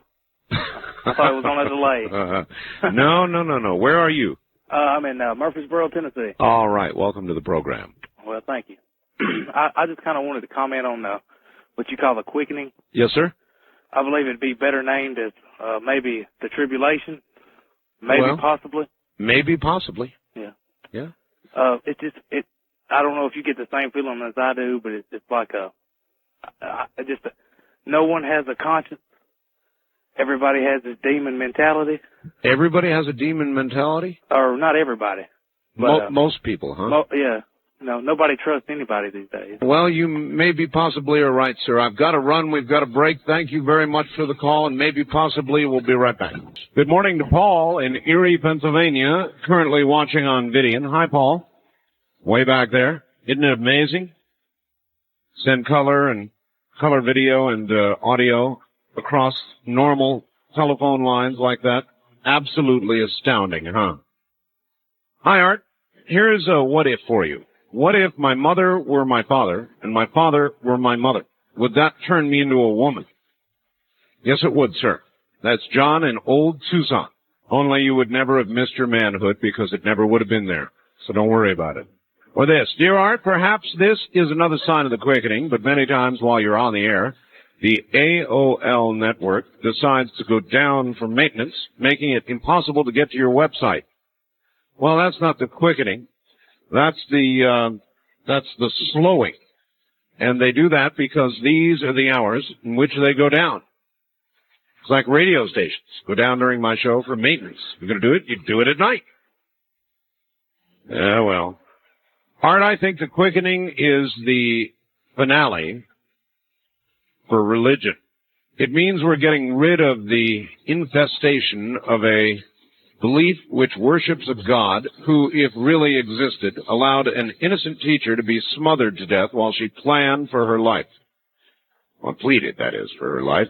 After we are cleansed of this plague of religions, we can look forward to living a life without the interference and influence of those who would believe in a deity. Mark, the atheist in Louisiana. God, I'd like to talk to you one of these days, Mark. I just like to talk to the guy. Or this, Art, what if they constructed airplanes from the same material that black boxes are made of? Would everything in the event of a plane crash remain intact? Andy in L.A., he's got a picture of a little airplane. It's true. The black box always survives a plane crash, doesn't it? It's always intact, or generally intact. So he has drawn a picture of an airplane and simply suggests that the material that's used for the black box be applied to the entire airplane. Can't fault that thinking exactly, Andy. West of the Rockies, you're on the air. Hi. Good morning, Art. Good morning. Mitch, the Magic Christian. Yes. Calling you from Ventura by the Sea, California. Right. Well, I'll tell you, the information dearth that's going on about Hoagland's press conference. This, what are we about 2.5 hours or 3.5 hours away from it now? It's maddening. You know, it's going to be on the IRC chat channel. And I'm not on the net. I've got a computer, but I'm not hooked up. Okay. Well, I know that he sent out press packets, and I don't know exactly how extensive that they were. You may know more about that. Well, I've heard that in one form or another, C-SPAN may be there. They may not do it live. CNN apparently has a place. There are a number of national sized local outlets that are going to attend. The Discovery Channel plans to be there. So it's not like it's not going to be covered, but live coverage, it doesn't look like it. Well, just the fact that there's been the dearth in the week preceding it, or since Friday night when he publicly released this information through your program, tells me that there is a ho-hum, if not an active conspiracy to keep this out of the news or downplay it at the very least. I believe that. And I've got a rage. I'm telling you, that's building up, and I can be a whirlwind if this is downplayed. I mean, this is momentous stuff. It's big, and if they try to slough it off, I mean, I rank this right up there with Fire, The Wheel. I mean, you know, don't you? Yes, I do. In other words, if the information is accurate, and I think there is at least enough substance to demand it be examined, then yes, it is that big a story. I'm not a scientist, and I listen as you do to Richard. But he's got an awful lot behind him. Well, I believe him, don't you? And it's not just Richard. He's got people from inside NASA that are going to stand up and tell their story. Now that is news. Exactly. Sure. I'll tell you, if they try to paper this over somehow, it isn't just stupid. Like, I mean, he was trying to give him too much credit, I think, before when you remember that little bit that he talked about the stupidity of things? Yes. I believe it's evil. I believe that there's evil motivation behind something that big and that processed. It's a deliberative effort. It has to be. Maybe it's magic. Mr. Christian. All right, thank you very much. Two things. First, there is no such thing as a 99th degree Mason. 33 is the highest. Second, I figured out what deja vu was about a year ago when I actually remembered these events happening before. In a dream about 2 days prior to the deja vu feeling. It wasn't just a feeling, but a real memory of a dream. Well, sir, I realize that publicly 33 is the highest. And I'll just leave it at that. Now, if you choose to believe I am not a 99th degree Mason, that's your business. In fact, it's probably better if you believe that. Wildcard line, you're on the air. Hello. Yeah, hi, Art. I'm calling from West Hollywood, California, and I don't know if you touched on the issue of the Menendez brothers, verdict today at all. Yes. Or not, but I'd like to share a couple of quick impressions with you. About an hour ago, I was going to the market, and I live, if you know Los Angeles, I live off the Sunset Strip at Sunset and Doheny. Okay. And they lived on Elm Drive, which is about 4 or 5 streets due west of me. And on my way to the market, I took a detour by there, and I stopped in front of the house, which is blacked out. I think they're kind of keeping their heads down, the new owners. Sure. Because all the other houses on the street are illuminated.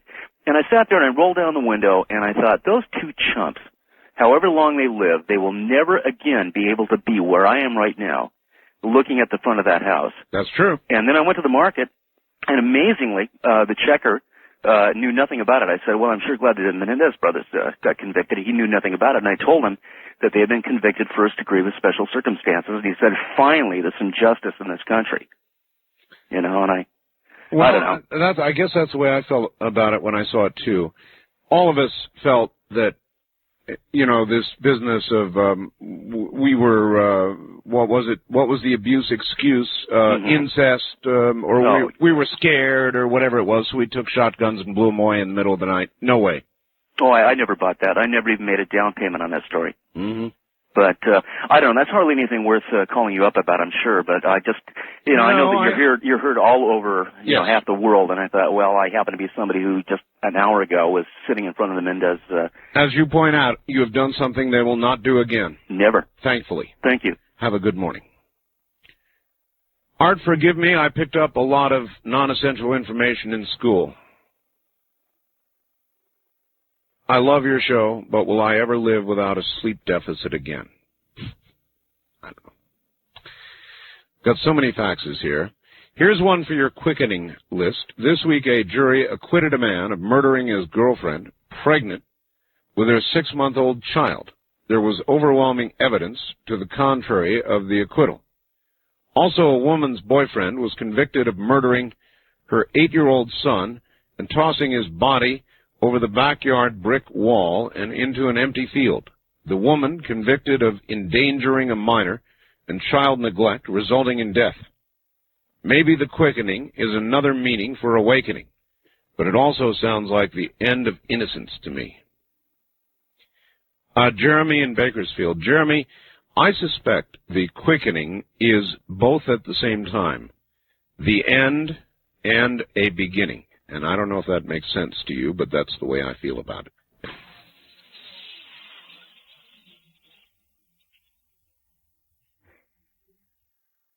West of the Rockies, you're on the air. Hello. Well, hey, I'm so glad I got through because I can't get through on the east of the Rockies there. Well, then you made it here. Oh, that's great. When do you think they're going to have that cleared up for you? Where are you? What, excuse me? Where are you? In Denver. Denver. Yeah. Well, you are now considered west. Well, just like that, only in today's technology. Yeah, only in today's technology. That's I right. had a thing or two for you. I was wondering, out of the clear blue, this has nothing to do with what you're talking about at all. But, and you might run this by Richard Hoagland there when you, talk to him. Cause, yeah, you know what deja vu, everybody talks about having deja vu. Sure. What do you think that is? Deja vu is simply the feeling that you have been this place before and done this thing before, whatever. Okay. It's either a real memory or there are just things that remind you of something. And I would propose that what this is when we realize for a split second that time is relative. And you think about that before you give me a quick answer. And ask Richard Hoagland about that. All right. Doesn't that kind of sound like that kind of makes sense? Realize that not yet, but I'll relative. No, not yet. Not yet, but okay. Well, anyway, I had another thing for you too, Art. I was wondering, since you're getting so many new stations out there and everything, and I was wondering, has anybody ever, you know how I was like Donahue and stuff like that? They put out a thing in the newspaper the other day that I saw where certain percentages, how much the talk show host will talk during the show versus how much the audience talks. Right. And I was just wondering if, has anybody ever done anything like that on you? Have you ever seen anything like that or considered that quotient? No. The reason why I'm bringing this up is because it's hard. I noticed as you're getting more and more listeners, it's getting harder to get through. Well, that's not because I'm doing more talking. It's just because there's a lot more people out there. No, I wouldn't dare accuse you of doing more talking. All right, thanks. That's what you get your job for. Take care, mister. That's a good point. Hired to talk, born to talk. So no, I don't think anybody's done those numbers. But now that you've said it, somebody will. Dear Art, what if Bill Clinton ever exhales? Al Gore, what if Al Gore ever gets an original thought or even a personality? What if Hillary Clinton ever tells the truth? What if we ever find an honest politician? Wow. That's from Nora down in San Diego. Thanks, Nora. First-time caller line, you're on the air. Hi. Hi, this is Tom in Harper, Kansas. Hello, Tom. I'm a ham operator. I heard that you are. I am W6OBB. Yes, can I give my call? No. Okay, I won't. Because that could lead to your location. Okay. I'm just sitting here waiting for Oscar 13 to come around. It's down on the... Oscar 13 is a ham satellite. Yeah, it's down there on the west side of Australia right now, coming around up towards the United States. Coming around the bend. Yep. All right, my friend. Well, you have a good morning and take care. Take care. That's a ham, and hams have satellites. I have been bitching and moaning for a long time that hams don't have. We're so far behind it, we should have geosynchronous satellites. Why there are not at least 2 ham geosynchronous satellites above the U.S. blows me away. Why the ARRL, the Amateur Radio Relay League, has not pressed for this, I don't know. Hams could have a communication network set up. Well, maybe I do know. Maybe it would rival too many commercial operations. I know it's technically possible. Could it be piggybacked? You bet it could. Would it have to be kept in a very small box? No, not necessarily. It could be allowed to drift a little. Wouldn't hurt anything. That's made me angry for years. Wildcard line, you're on the air. Good morning. Oh, be still my heart. I got through. You did. Hi, my name is Amy. I'm in Michigan. How you doing, Amy? I'm doing fine. How are you doing? I'm all right. Well, I called and I wanted to tell you I would have called sooner if I'd have known you had cats. I have 2 of the adorable little vicious monsters myself. And I wanted to tell you that cats purr for a lot of different reasons. I don't know if you've already heard this tonight because your show cuts off where I am at 5 o'clock. Right. Eastern. So, anyway, cats purr for a lot of different reasons. And one of the reasons that they purr is when they're hurt, when they don't want to fight. So basically... Could have been. Yeah, what I'm saying, Little Comet is probably telling you is, I'm scared.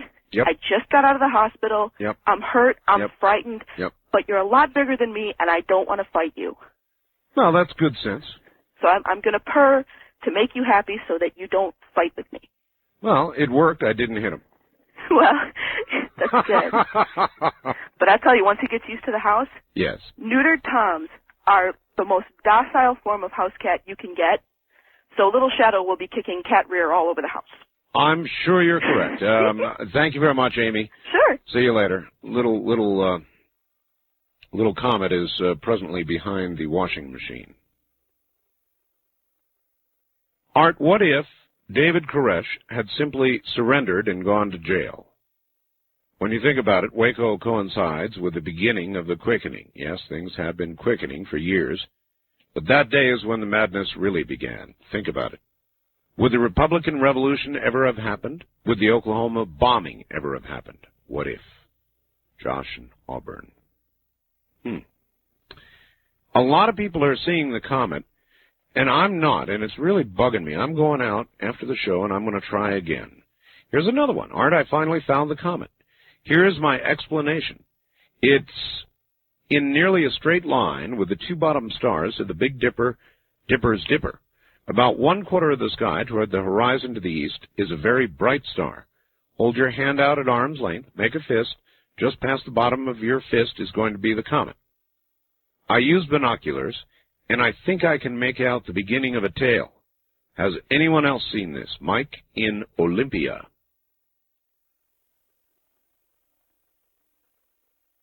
What if someone wrote a book about Charlie? Would it be called Charlie is a Little Skinny Idiot? That's Ed in Portland. East of the Rockies, you're on the air. Yeah, Art, this is Keith, and I drive between St. Louis and Kansas City. Yes, sir. On this comet, I'm having a hard time locating. I can find the Big Dipper, and I can find the tail. Where do we go from there? Well, I just read a fax on that very subject. You didn't hear it? No, sir. I lose your signal right around Columbia. All right, Missouri. I'm going to read this to you. Okay. Art, I finally found the comet. Here's my explanation. In nearly a straight line with the two bottom stars of the Big Dipper's Dipper, about 1/4 of the sky toward the horizon to the east is a very bright star. Hold your hand out at arm's length, make a fist, just past the bottom of your fist is going to be the comet. Okay, so the two bottom stars. Yep. And then 1/4 of the sky toward the horizon to the east is a very bright star. Okay. Hold your hand out at arm's length, make a fist, just past the bottom of your fist is going to be the comet. Okay. All right? That's real nice. And then one other thing. Yes, sir? Is there any way, how do we get a hold of KCMO to get them to turn their signal up at nighttime so I can hear you all the way across? Well, they have an attitude. Oh, they do? Yeah. Well, they need to change it. All right, thank you.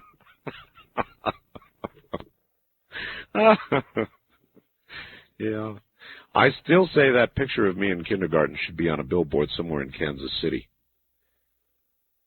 Radio with an attitude is their slogan, you know. And you have never seen a photograph like that one. Definite, severe attitude. Or this, from Birmingham, Alabama. God, everybody's seeing it. I'm feeling really left out. Dear Art, just got back from looking at the comet. First clear skies here since about this time Monday morning. Be sure to step out and take a look when you get off the air. You can't miss it. A little more than 10 degrees southeast of Arcturus. In 20 times binoculars, it is a spectacular sight, with a clear ion tail spreading back toward the west and northwest. Far more spectacular than Halley ever was in 1986, and it's not even at its closest yet. Ron in Birmingham, Alabama. So people are seeing it now all over the place, and I feel deprived. Wildcard line, you're on the air. Hi. Art Bell. That's me. This is Angel from Los Angeles. I like the name Angel. I have a what if. All right. I had it written down here. You had it written down? Hold on. All Let me right. turn the TV down. Yeah, no, turn the radio Radio, down. right. What if everyone knew that internal fulfillment was in human self-giving, devotion, and love? Well, then we wouldn't have war and crime and death. Wouldn't that be great? And man would know that becoming a man is from self-giving. Well, then what's becoming a woman? You know, man is, you know what I'm saying, man and woman. Oh, you mean mankind? Mankind. Okay, yeah. I thought that might have been a male bash. No. No, all right. I love your show. Bye-bye. I'll see you later. Thank you. That'll about do it for this hour. In many time zones, we'll be back with more in a moment. So stick around, be informed. Morning, everybody, and welcome back. You know what I think we're going to do? I think we're going to make this a double bump. That one's to get you in a good mood.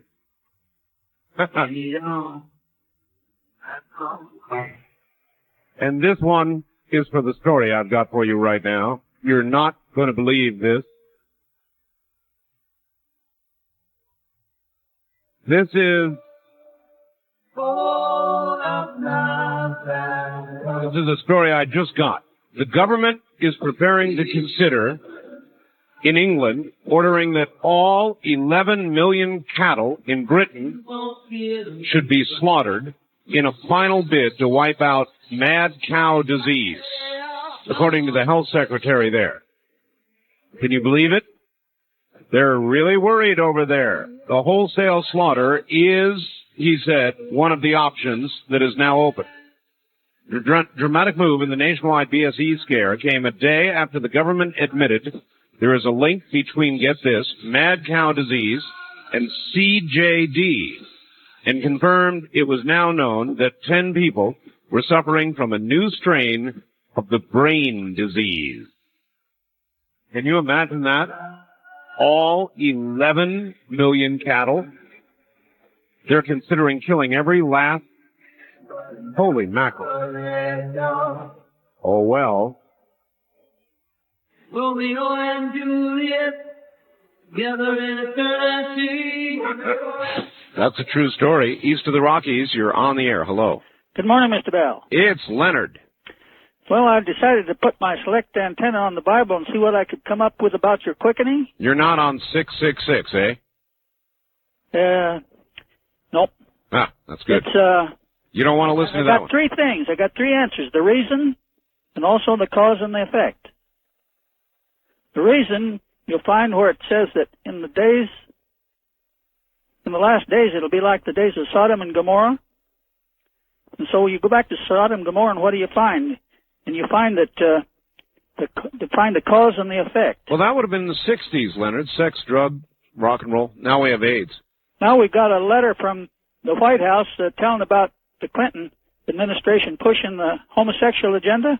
Mm-hmm. They're really pushing it and even demanding that the employees, government employees, take courses in homosexuality. You know what, Leonard? I've got a fax here, and maybe you should try to answer this for me. Says, what if God was a homosexual? Well, what if he wasn't? Well, I mean, I asked first. Why does God call it an abomination? Well, that's a good answer, Leonard. Read where it says that the earth is going to vomit out its inhabitants because of homosexuality. Yeah, maybe that's what the volcano. So that's what the quickening is. It's the earth vomiting out its inhabitants. And it even tells you in there definitely that the aliens are going to come in and take over the land after it vomits out its inhabitants. Wonderful. Great. The earth will vomit out its inhabitants. Somehow I'd rather not be vomited out. God, Leonard. But that is, in fact, the written word, or actually as close as Leonard can get to it. West of the Rockies, you're on the air. Hello. Yeah, Art Bell? That's true. It's me. All right. How you doing today? This is Tim from Des Moines. Yes. Hi, Tim. How you doing? I got a few comments here. First off, with the Richard Hoagland, I cannot believe C-SPAN is not going to be carrying it. It does seem incredible. And they have just bought a boycotter. Well, they're going to cover, apparently at that time, there's going to be something about some president's name being used. Yeah, totally ridiculous. Don't even care about that, News of the century. Here it is. Unbelievable. Yep. And also, if this is a dream by a celestial dreamer, he is definitely having a nightmare. Yeah, there you are. All righty. Have a good night. Right. Take care. And Yeah, don't bye. forget, everybody, that the press conference is going to be carried on my IRC chat channel. They're going to try and sit down there and type it in live as it occurs. Moreover, you're going to be able to ask questions. How you ask, do I get to the IRC chat channel? You go to my webpage. It will tell you all about it there. Easiest way. I can't explain it all here. Go to my webpage. It is www.artbell.com. That's www.artbell.com. You'll be instructed, and it'll begin in about 3 hours. Wildcard line, you're on the air. Hi, Art. Bill from Youngstown, Ohio. Hi, Bill. You went off the air here about an hour and 15 minutes ago, and I only caught the last half hour. And did I hear you correctly to say that Richard Hoagland won't be covered by TV? Well, there's going to be some television there, certainly. But we don't think at this moment C-SPAN is going to cover it, but it might. Plans could change at the last moment. We just don't know. Well, let me throw an idea by you, just for future reference. I have a client and a very dear friend who is extremely big in international television networking, kind of a William Paley type. Yep. If Richard doesn't get the coverage, I would be very happy to talk to this fella, and if he's open, I could put you and Richard in touch with him. He might be very interested in. He certainly has the power. Would that be something you would like me to look into? Absolutely. Well, okay. It'll take me probably a week to track him down, and if I can, I don't have a fax machine, but I can send you a fax from a public place. Okay. And give you his name and my name, and you could call him. And he's very interested in stuff like this, and may not know of Richard's work because of where he is. But I think he'd be very interested to find out. Is there going to be anything on cable in the morning? I don't know. Is So the answer. what's I don't know. So I'm getting all kinds of different reports. Some say yes, some say no. So I don't know. All right. Well, I'll try to track this. I will track this gentleman down, and if he's interested, I will fax you. All right. Not something maybe to read over the radio. No, that's fine. That's fine. And you can run with it from there. All right. Thank you very much. And by all means, do that. Yeah, it's really important that we get some little ditty on FDR's name in political arguments. That is what they're supposed to run instead of Hoagland's news conference. C-SPAN was on the fence for the last 2 or 3 days, and so we don't know. The answer is we don't know. It may be covered, it may not. The news conference will occur at 9 a.m. Eastern Time. That is 6 o'clock in the morning here in the West. Check your channels. East of the Rockies, you're on the air. Hello? Hello, Art Bell. That's true. I have to turn my radio down. Yes, you do. I'm checking out your arm length's estimate of the 10 degrees. It's not mine. It was a faxer's. Oh, yeah. I'm from St. Paul, Minnesota. Yes, sir? And I'm also interested in your magnets. Okay. But I have a Chinese lady friend standing next to me. And we've been listening to you about China. And she's teaching me Chinese. She's teaching me the directions of the compass in Chinese. Okay. If you face south, Zhetung is east. In other words, America is east if you're in China. If you face south... Well, or it's west, too. Yes. Well, Zhetung is east facing south. Yes, but from China, America could be reached either from the east or the west. Well, if it was west, it would be UC. Well, whatever. Zhetung, UC, Marinan is south, Beipai is north. All right. Well, I appreciate the lesson. Thank you. But you missed my point. is from America. You can get to China by going either east or west. Or if you really want to get down to it, get a globe, and the shortest route actually would be, I believe, up near the pole. That's how airplanes get there. That's why a lot of them fly the polar route. A lot shorter. First time caller line, you're on the air. Hello? Hello. Arbel? That's me. God, I have been trying to get a hold of you for 6 months, That's a long time. and I figured there must have been a trick to do it. No trick. Just luck. Where are you? I am in Portland, Oregon, listening to KX. Okay, turn it off. I don't have it on. I have my TV on. Turn that off. I am doing that right now. Okay. And I had, You mean you're calling a radio show and watching TV? yeah, because I always hear your listeners with the radio on, and I know that makes you mad. So I thought, well, I'll just watch TV, and then when I get you, I'll just turn my TV off. Okay. And I love your program. Thank you. And I wanted to go to the Civic Center this past Saturday, but I couldn't get in. That's the Oregon Convention Center. Yes. Well, I always say the Civic Center because that's the old one. The spires in the sky. Yes. And but there were too many people, so I didn't go. Oh. And I really want your book, but every time I call, they want a credit card number. It's true. And I don't own a credit card. Well, you can send a check. Well, I would like to know the number where I could send the check. They'll give you that. Oh. If you call that 800 number and say, give me the address where I can send the check. Okay. All right? All right. Do you have the number? I have the 1-800 number. Okay. Okay. The question I wanted to ask you is, I work at a bank, Right. and I'm a proof operator.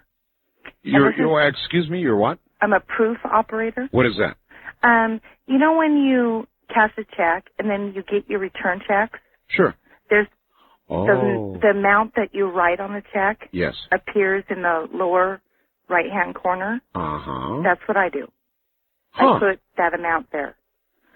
Well, lately we have got tons of government savings bonds in. Really? Yeah, tons of them. Interesting. And it's been bothering me because of all the stuff that's been going on with the government. Yes. If there's a reason that everybody is cashing in these savings bonds. They're losing trust. That's what I've been wondering. Because some of them are only like a couple months old. That's even more worrisome because, of course, you take a pretty big hit when you do that. Yeah, because, you know, you only get like, if they're only a couple months old, you only get like $2 or $3 Right. worth of interest. Right. No, that's not a good sign. How abnormal is it? How much more than normal are you getting? Well, see, I've been working there not quite a year. Right. And when I first started working there, we used to get like a lot of really old ones, like maybe somebody died and Sure. their kids are turning them in. Sure. And they're worth like 10 times more than the face value. Right. But lately we've been getting tons of them in that are only worth like $5 or $10 or $20 over the, I'm not over the face value of, but like if you buy a $50 savings bond, you buy it for $25. No, I know. And then you get $5 if you cash it in on the interest. And I mean, today I did one batch that I had was like over 100 savings bonds, and the interest is only like $2.26. All right. Well, listen, I really appreciate your call. I think that is very worrisome. And what it indicates is that people are getting scared, and they don't trust the government. Now, that'll manifest itself in the way you have described at the bank, people cashing in bonds. And it will manifest itself in offerings by the government. In other words, one of these days, our government is going to offer bonds to further extend the debt, and nobody's going to come to the party. When you see that happen, head for the hills, folks, because that's the end of the line. When the good faith and trust of the U.S. government expires, the ball game is over. That's when you're going to wish you had some gold.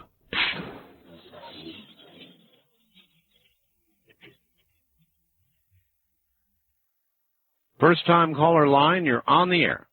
Oh, my. Oh, my. I'm on the air right now? That's true. Well, I got a what if. What if I actually made it through to Art Bell?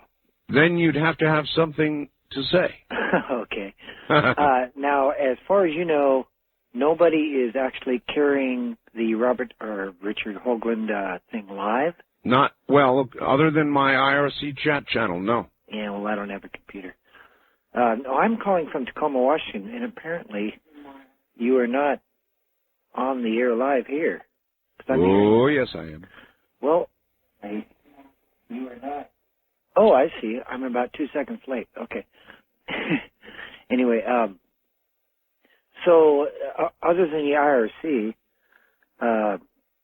you really don't know whether it's going to be even tape delayed or anything on one of the other channels? Well, I've already described who's going to be there, sir. Oh, yeah, well. Should I do it again? Well, please, yes. CNN has a place there, I'm told. Okay. I'm told that, let's see, who else is it? Discovery Channel? Discovery Channel. Yes, see, you did hear it. Discovery Channel may be there. C-SPAN may be there. We know some Houston television stations are going to be there. And probably lots of others. I mean, this is just, these are a few I know of. Well, it's the story of the millennium. How can anyone bypass this? Only with intentional thought. Well, of course. Well, it's been intentional thought since the early 60s, I guess. I mean, this is a big story. Look, if you bring NASA people forward who are willing to stand up and tell their story and say that NASA has not been telling the American people the truth, forget about Richard Hoagland, forget about the stuff on the moon, or the monuments of Mars, or any of the rest of it.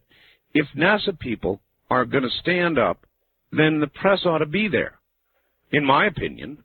Well, NASA scientists, I mean, what do they have to gain or lose from putting this out? Wasn't it true that there was a picture of Apollo 10 astronauts pointing to a structure? I heard something. Yes, yes, there are new photographs, Russian photographs. I mean, this really is a big story. Now, I just don't see on the face of it how they cannot cover it. I don't see how. No, they will cover the marriage of Elizabeth Taylor to a contractor, but they won't cover this. I mean, or in this case, FDR's name used in political arguments. And that's what I understand is going to be on. Now, really, think about it. It's a total mind blower, as far as I'm concerned. East of the Rockies, you're on the air. Hi. Good morning, Art. This is Chris from Peoria. Hi, Chris. How you doing? Okay. Did you get my fax tonight? I've got 1 million here. I sent a fax about I meant to word it as a what if. And it was about a show that I saw in London, about 7 years ago. Yes.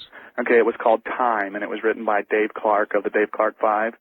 And from his bio, he wrote it for many years, worked on it, developed it, and it had many big stars in it: Sir Laurence Olivier, right, Sean Cassidy.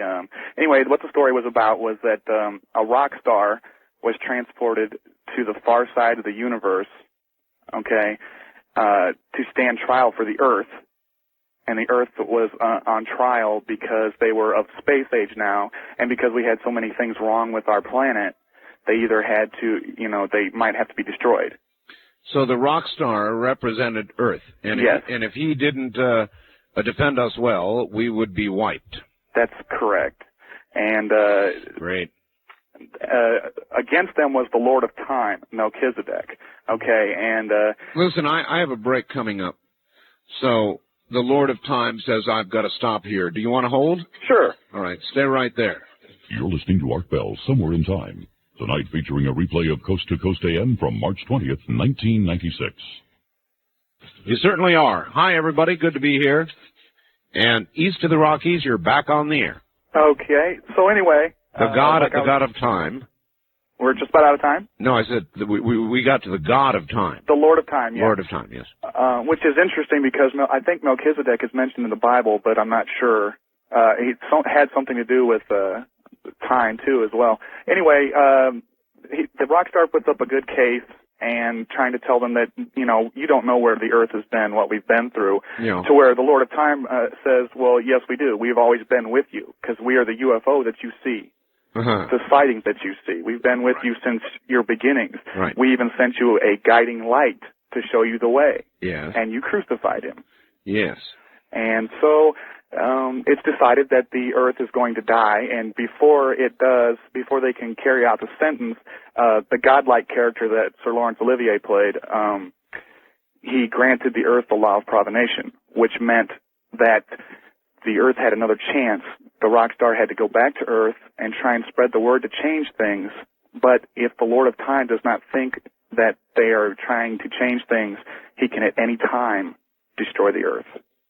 Yeah, I was thinking the rock star would simply make a request for like one more Who concert. Well, the rock star, he kind of reminded me of like a Bob Geldof kind of character. He went back and tried to do a little good and stuff like that. But I just thought, what if something like that really happened? I think we'd be fried. With the quickening? Yeah, that's right. Look at I can't even repeat the headlines tonight. They're sickening. Teachers choked to death by 17-year-olds. Women chopped up by husbands. I'm getting tired of it. Oh, by the way, I thought you should have named your cat Woman. No. So you could have run around the house saying, "Come here, woman," without getting in trouble. Goodbye, sir. Okay. My cat is appropriately named Comet. It's going to remain Comet. And Comet is remaining behind the washing machine, huddled in a little furry, scared orange ball, which is where I'm going to leave Comet for now. Eventually, Comet will tire of the washing machine and come out and play. East of the Rockies, you're on... Whoops, would have been on the air. West of the Rockies, you're on the air. Hi. I can't believe I got on again. Everybody says that. It happened so quickly. I need help finding the comet. You weren't on earlier tonight, were you? No, I wasn't. Okay. About 2 weeks ago, you played Truth or Trash. And you were on then? Yeah, and I got on just as quickly. Well... I heard the facts that you read, but I think I found the Big Dipper, but I can't see the comet.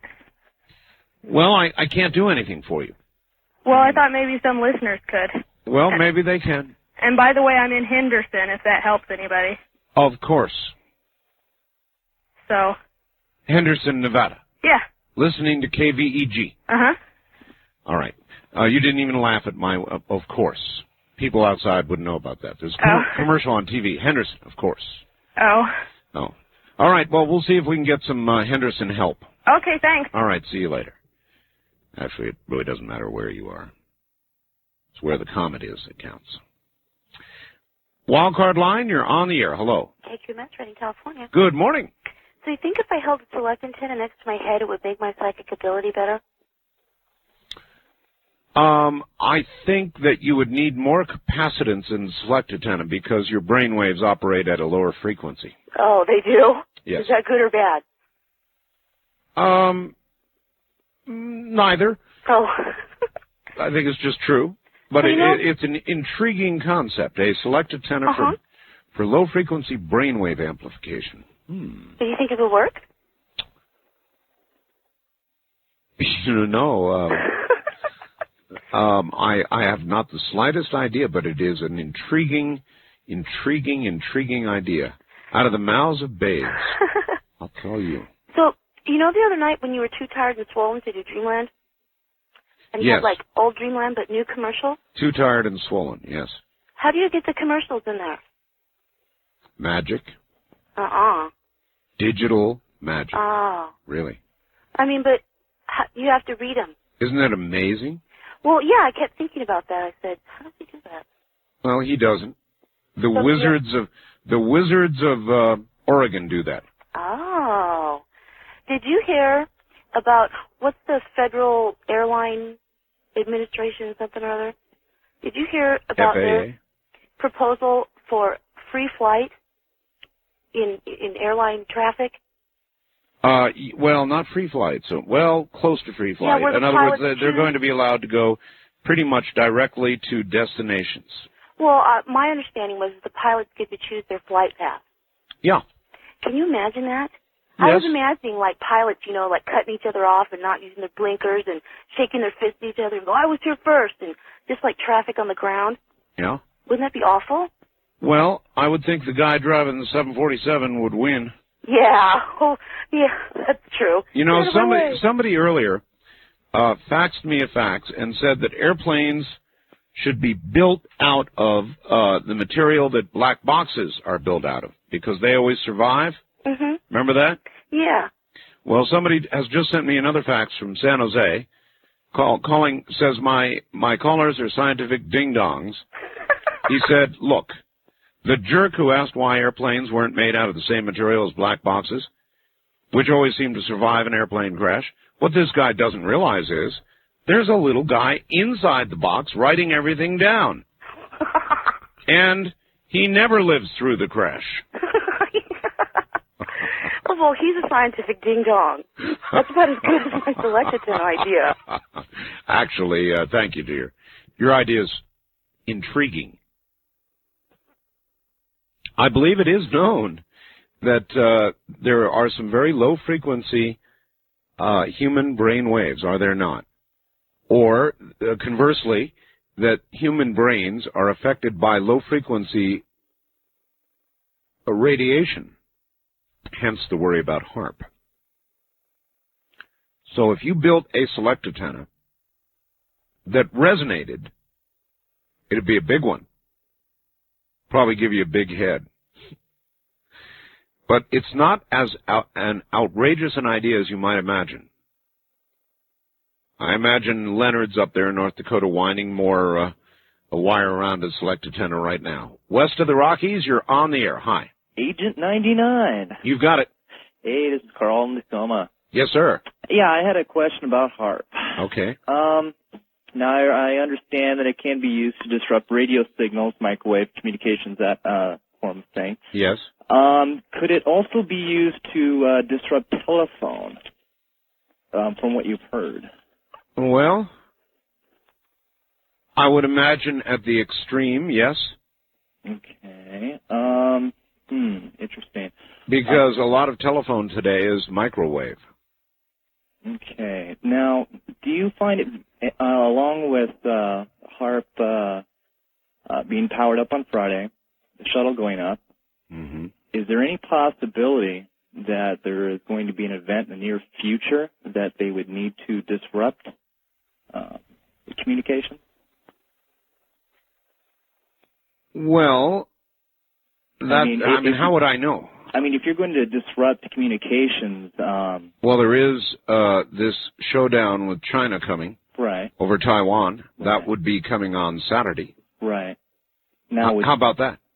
Yeah, I can understand that locally. Now, do you think it's going to be used strictly in a militaristic fashion like that? I mean, would, regards to computers and information being disseminated so quickly these days, the common man has access to information that previously was unheard of.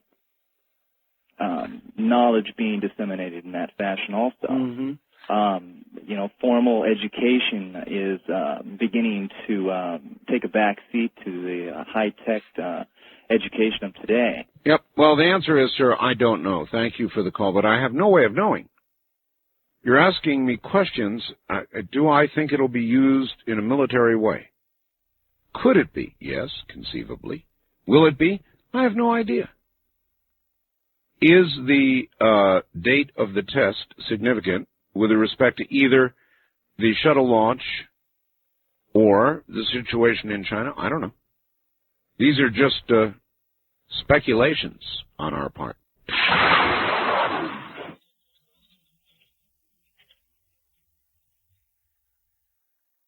West of the Rockies, you're on the air. Hi. Hey, Art. This is Dave in Phoenix. Hi, Dave. Was listening to another radio program. Oh, Shame no. on me. Oh, no. Early yesterday morning. Okay. A man by the name of Barry Young on 910 KFYI. He was mentioning that the government was spending a couple of $1 million in preparation for this year's April 19th. I wouldn't be surprised. I was just wondering if you would you turn your radio off for us, please? Yes. Thank you. Yes, I know Barry. Barry's really a nice guy. And also another thing I had a quick comment on. You were wondering what frequency God would broadcast. Yes. He'd be on 2 meters along with everybody else. You don't think he could pass the code test, sir? I'm having a hard enough time with it. I've been working on it. I'm prediction number 75 for you. Yeah. And I'm still working on it. Well, you know what the secret is, right? You got to learn it at a faster speed than what you need, right? Yeah, that's correct. Okay. Don't start and try to build up slowly. All right. Well, I've started at 13. That's good.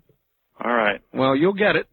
One day it's like the light bulb will go on, and all of a sudden you'll be getting what you weren't getting before. So hang in there. All right. Thanks. Take care. Learning the more international Morse code was very easy for me, but I hated it. Isn't that funny? It came to me so easily. Oh, I did. I liked it for the better part of a year when I was what's called a novice. But as time went on, I learned to very much dislike it as a prehistoric mode of communication. But it came to me very easily. It just was easy. Still is today. The code runs through my head. I look at a billboard and I reduce it to Morse code in my mind, or sit there and tap it out. West of the Rockies, you're on the air. Hi. Hi, Mr. Bell. How are you doing tonight? Just fine. This is Sandman in Seattle. Yes, sir. I enjoyed your book signing in Portland there. Oh, you were down there? Yes, it was a long drive. And a long line, too. Oh, yeah, about 4.5 hours, I think. Oh, my God. Yeah, I was in hurting status when we left, but it was worth it. I limped out of there. They had to pour me out of there. I wouldn't doubt it.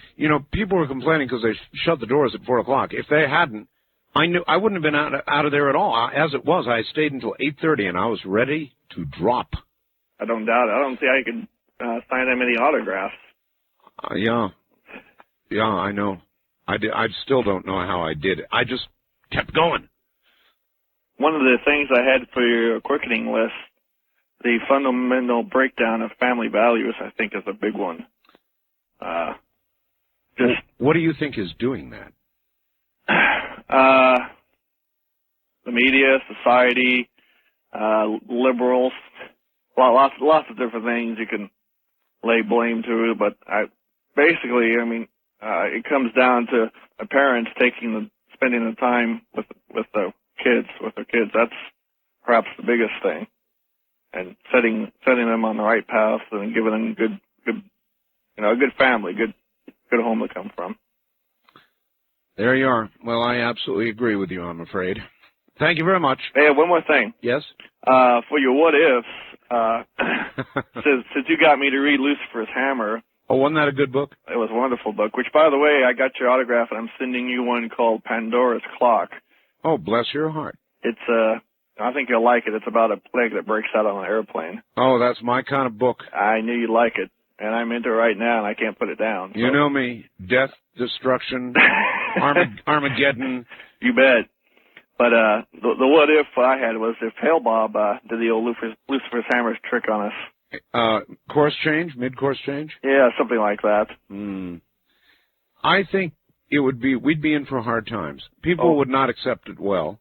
No, I wouldn't be too worried about how much money I had. I'd be worried about how many shotgun shells I had. The one thing, yeah, that's right. Well, the one thing, although you'd only be able to kill to the very end when you'd be taken out anyway. Sooner or later. But you'd want to be there to see the flaming head of the comet course its way through the atmosphere, searing us all as it actually, we'd be dead before it even hit the Earth. Or shortly thereafter from the tsunamis and everything else that occurred thereafter. Oh, we'd all be seared alive as it burned its way into the atmosphere. Sure. Nah, what do I know? Thank you very much for the call, sir. I was just trying to sound dramatic. I have no idea. The giant comet smashing into the Earth. Growing larger by the day as this comet is presently in our skies. Bigger, brighter, closer. Eventually to the point where it became the size of the full moon, then twice the size of the full moon. Then you would see the flaming ion trail covering a good part of the sky. You'd see the head of the comet with sort of flames sticking out of it, coming at the Earth like a runaway freight train. Sounds like a cheap science fiction novel, huh? First-time caller line, you're on the air. Hi, I can't believe it. I've been trying to get you forever. Everybody says that. I can't believe it. Yeah, but Art, I'm one of these crazy people. I get up at 3:30 in the morning just so I can hear you. Oh, my. My wife thinks I'm slightly deranged, but what else is new? Well, my wife knows I am, so. In fact, the other night, on Friday night, listening to Richard Hoagland, I had begun my morning on Friday at 3:30, and I ended it at 2 Saturday morning because I couldn't go to sleep listening to that. So I'm very honored, and I'm just really taken with your show. I want to say I'm your biggest newfound fan up in the Seattle area. Oh, I'm actually calling from a place called Mukilteo. Wow. I've never heard from that place before. Yeah, you thought Pahrump, is that what it is? Pahrump, yeah. You thought you guys had all the funny names, but this is just south of where they make the 777s Oh, yes. at the Everett Boeing plant. Oh, yes. But a couple things. One of the things for the caller who was trying to find the comet. Yes. In our local paper, they gave a real good description of how to find it. They say that you face the east. Yes. Look high and spot the brightest star in this part of the sky, and then right. the star is Arcturus. Thank you very much. And then you hold your fist out to your arm's length in front of you, sighting past it, and look 1/5 width beyond that, and that's the location of the comet's head. Well, maybe that'll do it for Well, you. I walked out last night, and it worked perfect, and my 7-year-old and I got to watch it, and he was pretty psyched. Did you use binoculars? Actually, we were first able to spot it just by looking at it, and then I do have a telescope, and we drug that out, and we're able to see it, very clearly. Could you see the tail? Yes. And though you'll have to, my 7-year-old goes, "Oh, come on, Dad, can't we go back in and play Nintendo?"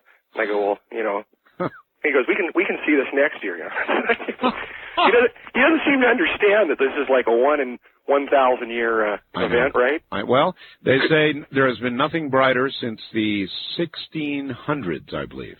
Yeah. So it's not going to happen again soon. I've got to cut out on you, sir. One thing I've got to do very, very quickly. From Liberal Sue in Illinois. Dear Art, as usual, Charlie Liberal is right on. Liberals have got to start speaking out with power, passion, and fire. I do just that in my monthly bulletin. No more Ms. Nice Gal for me. Time for Rush to step aside. It's my turn now. Liberal Sue, Illinois.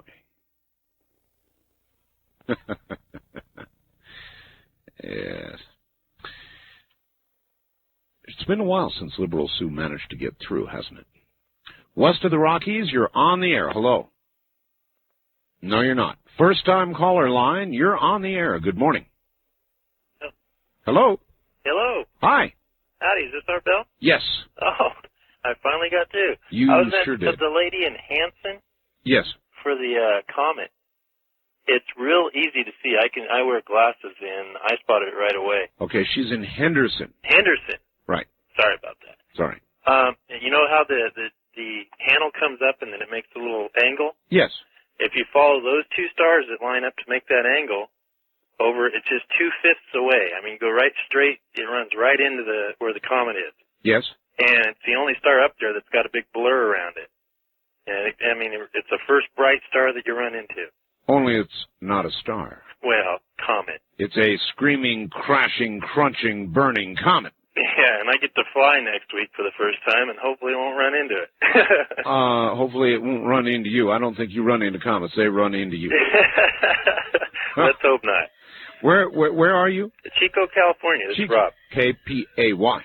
You betcha. The mighty Cape. Yeah, you keep me up many nights. I was trying to get a hold of you right before I went to bed. Well, you've done it. And all right. Not only that, but from Chico, California, you get the honors. Do you know what that is? Good night, America. You do know what that is. All right. All right, well, thank you very much for the call. Thank you all very much. Remember, the Hoagland News Conference is going to be on the IRC chat channel. You can find out how to get there by going to my webpage. That's www.artbell.com. They're going to be running it live up there, and yes, you'll actually be able to ask questions. So check it out. And for now, good night, America.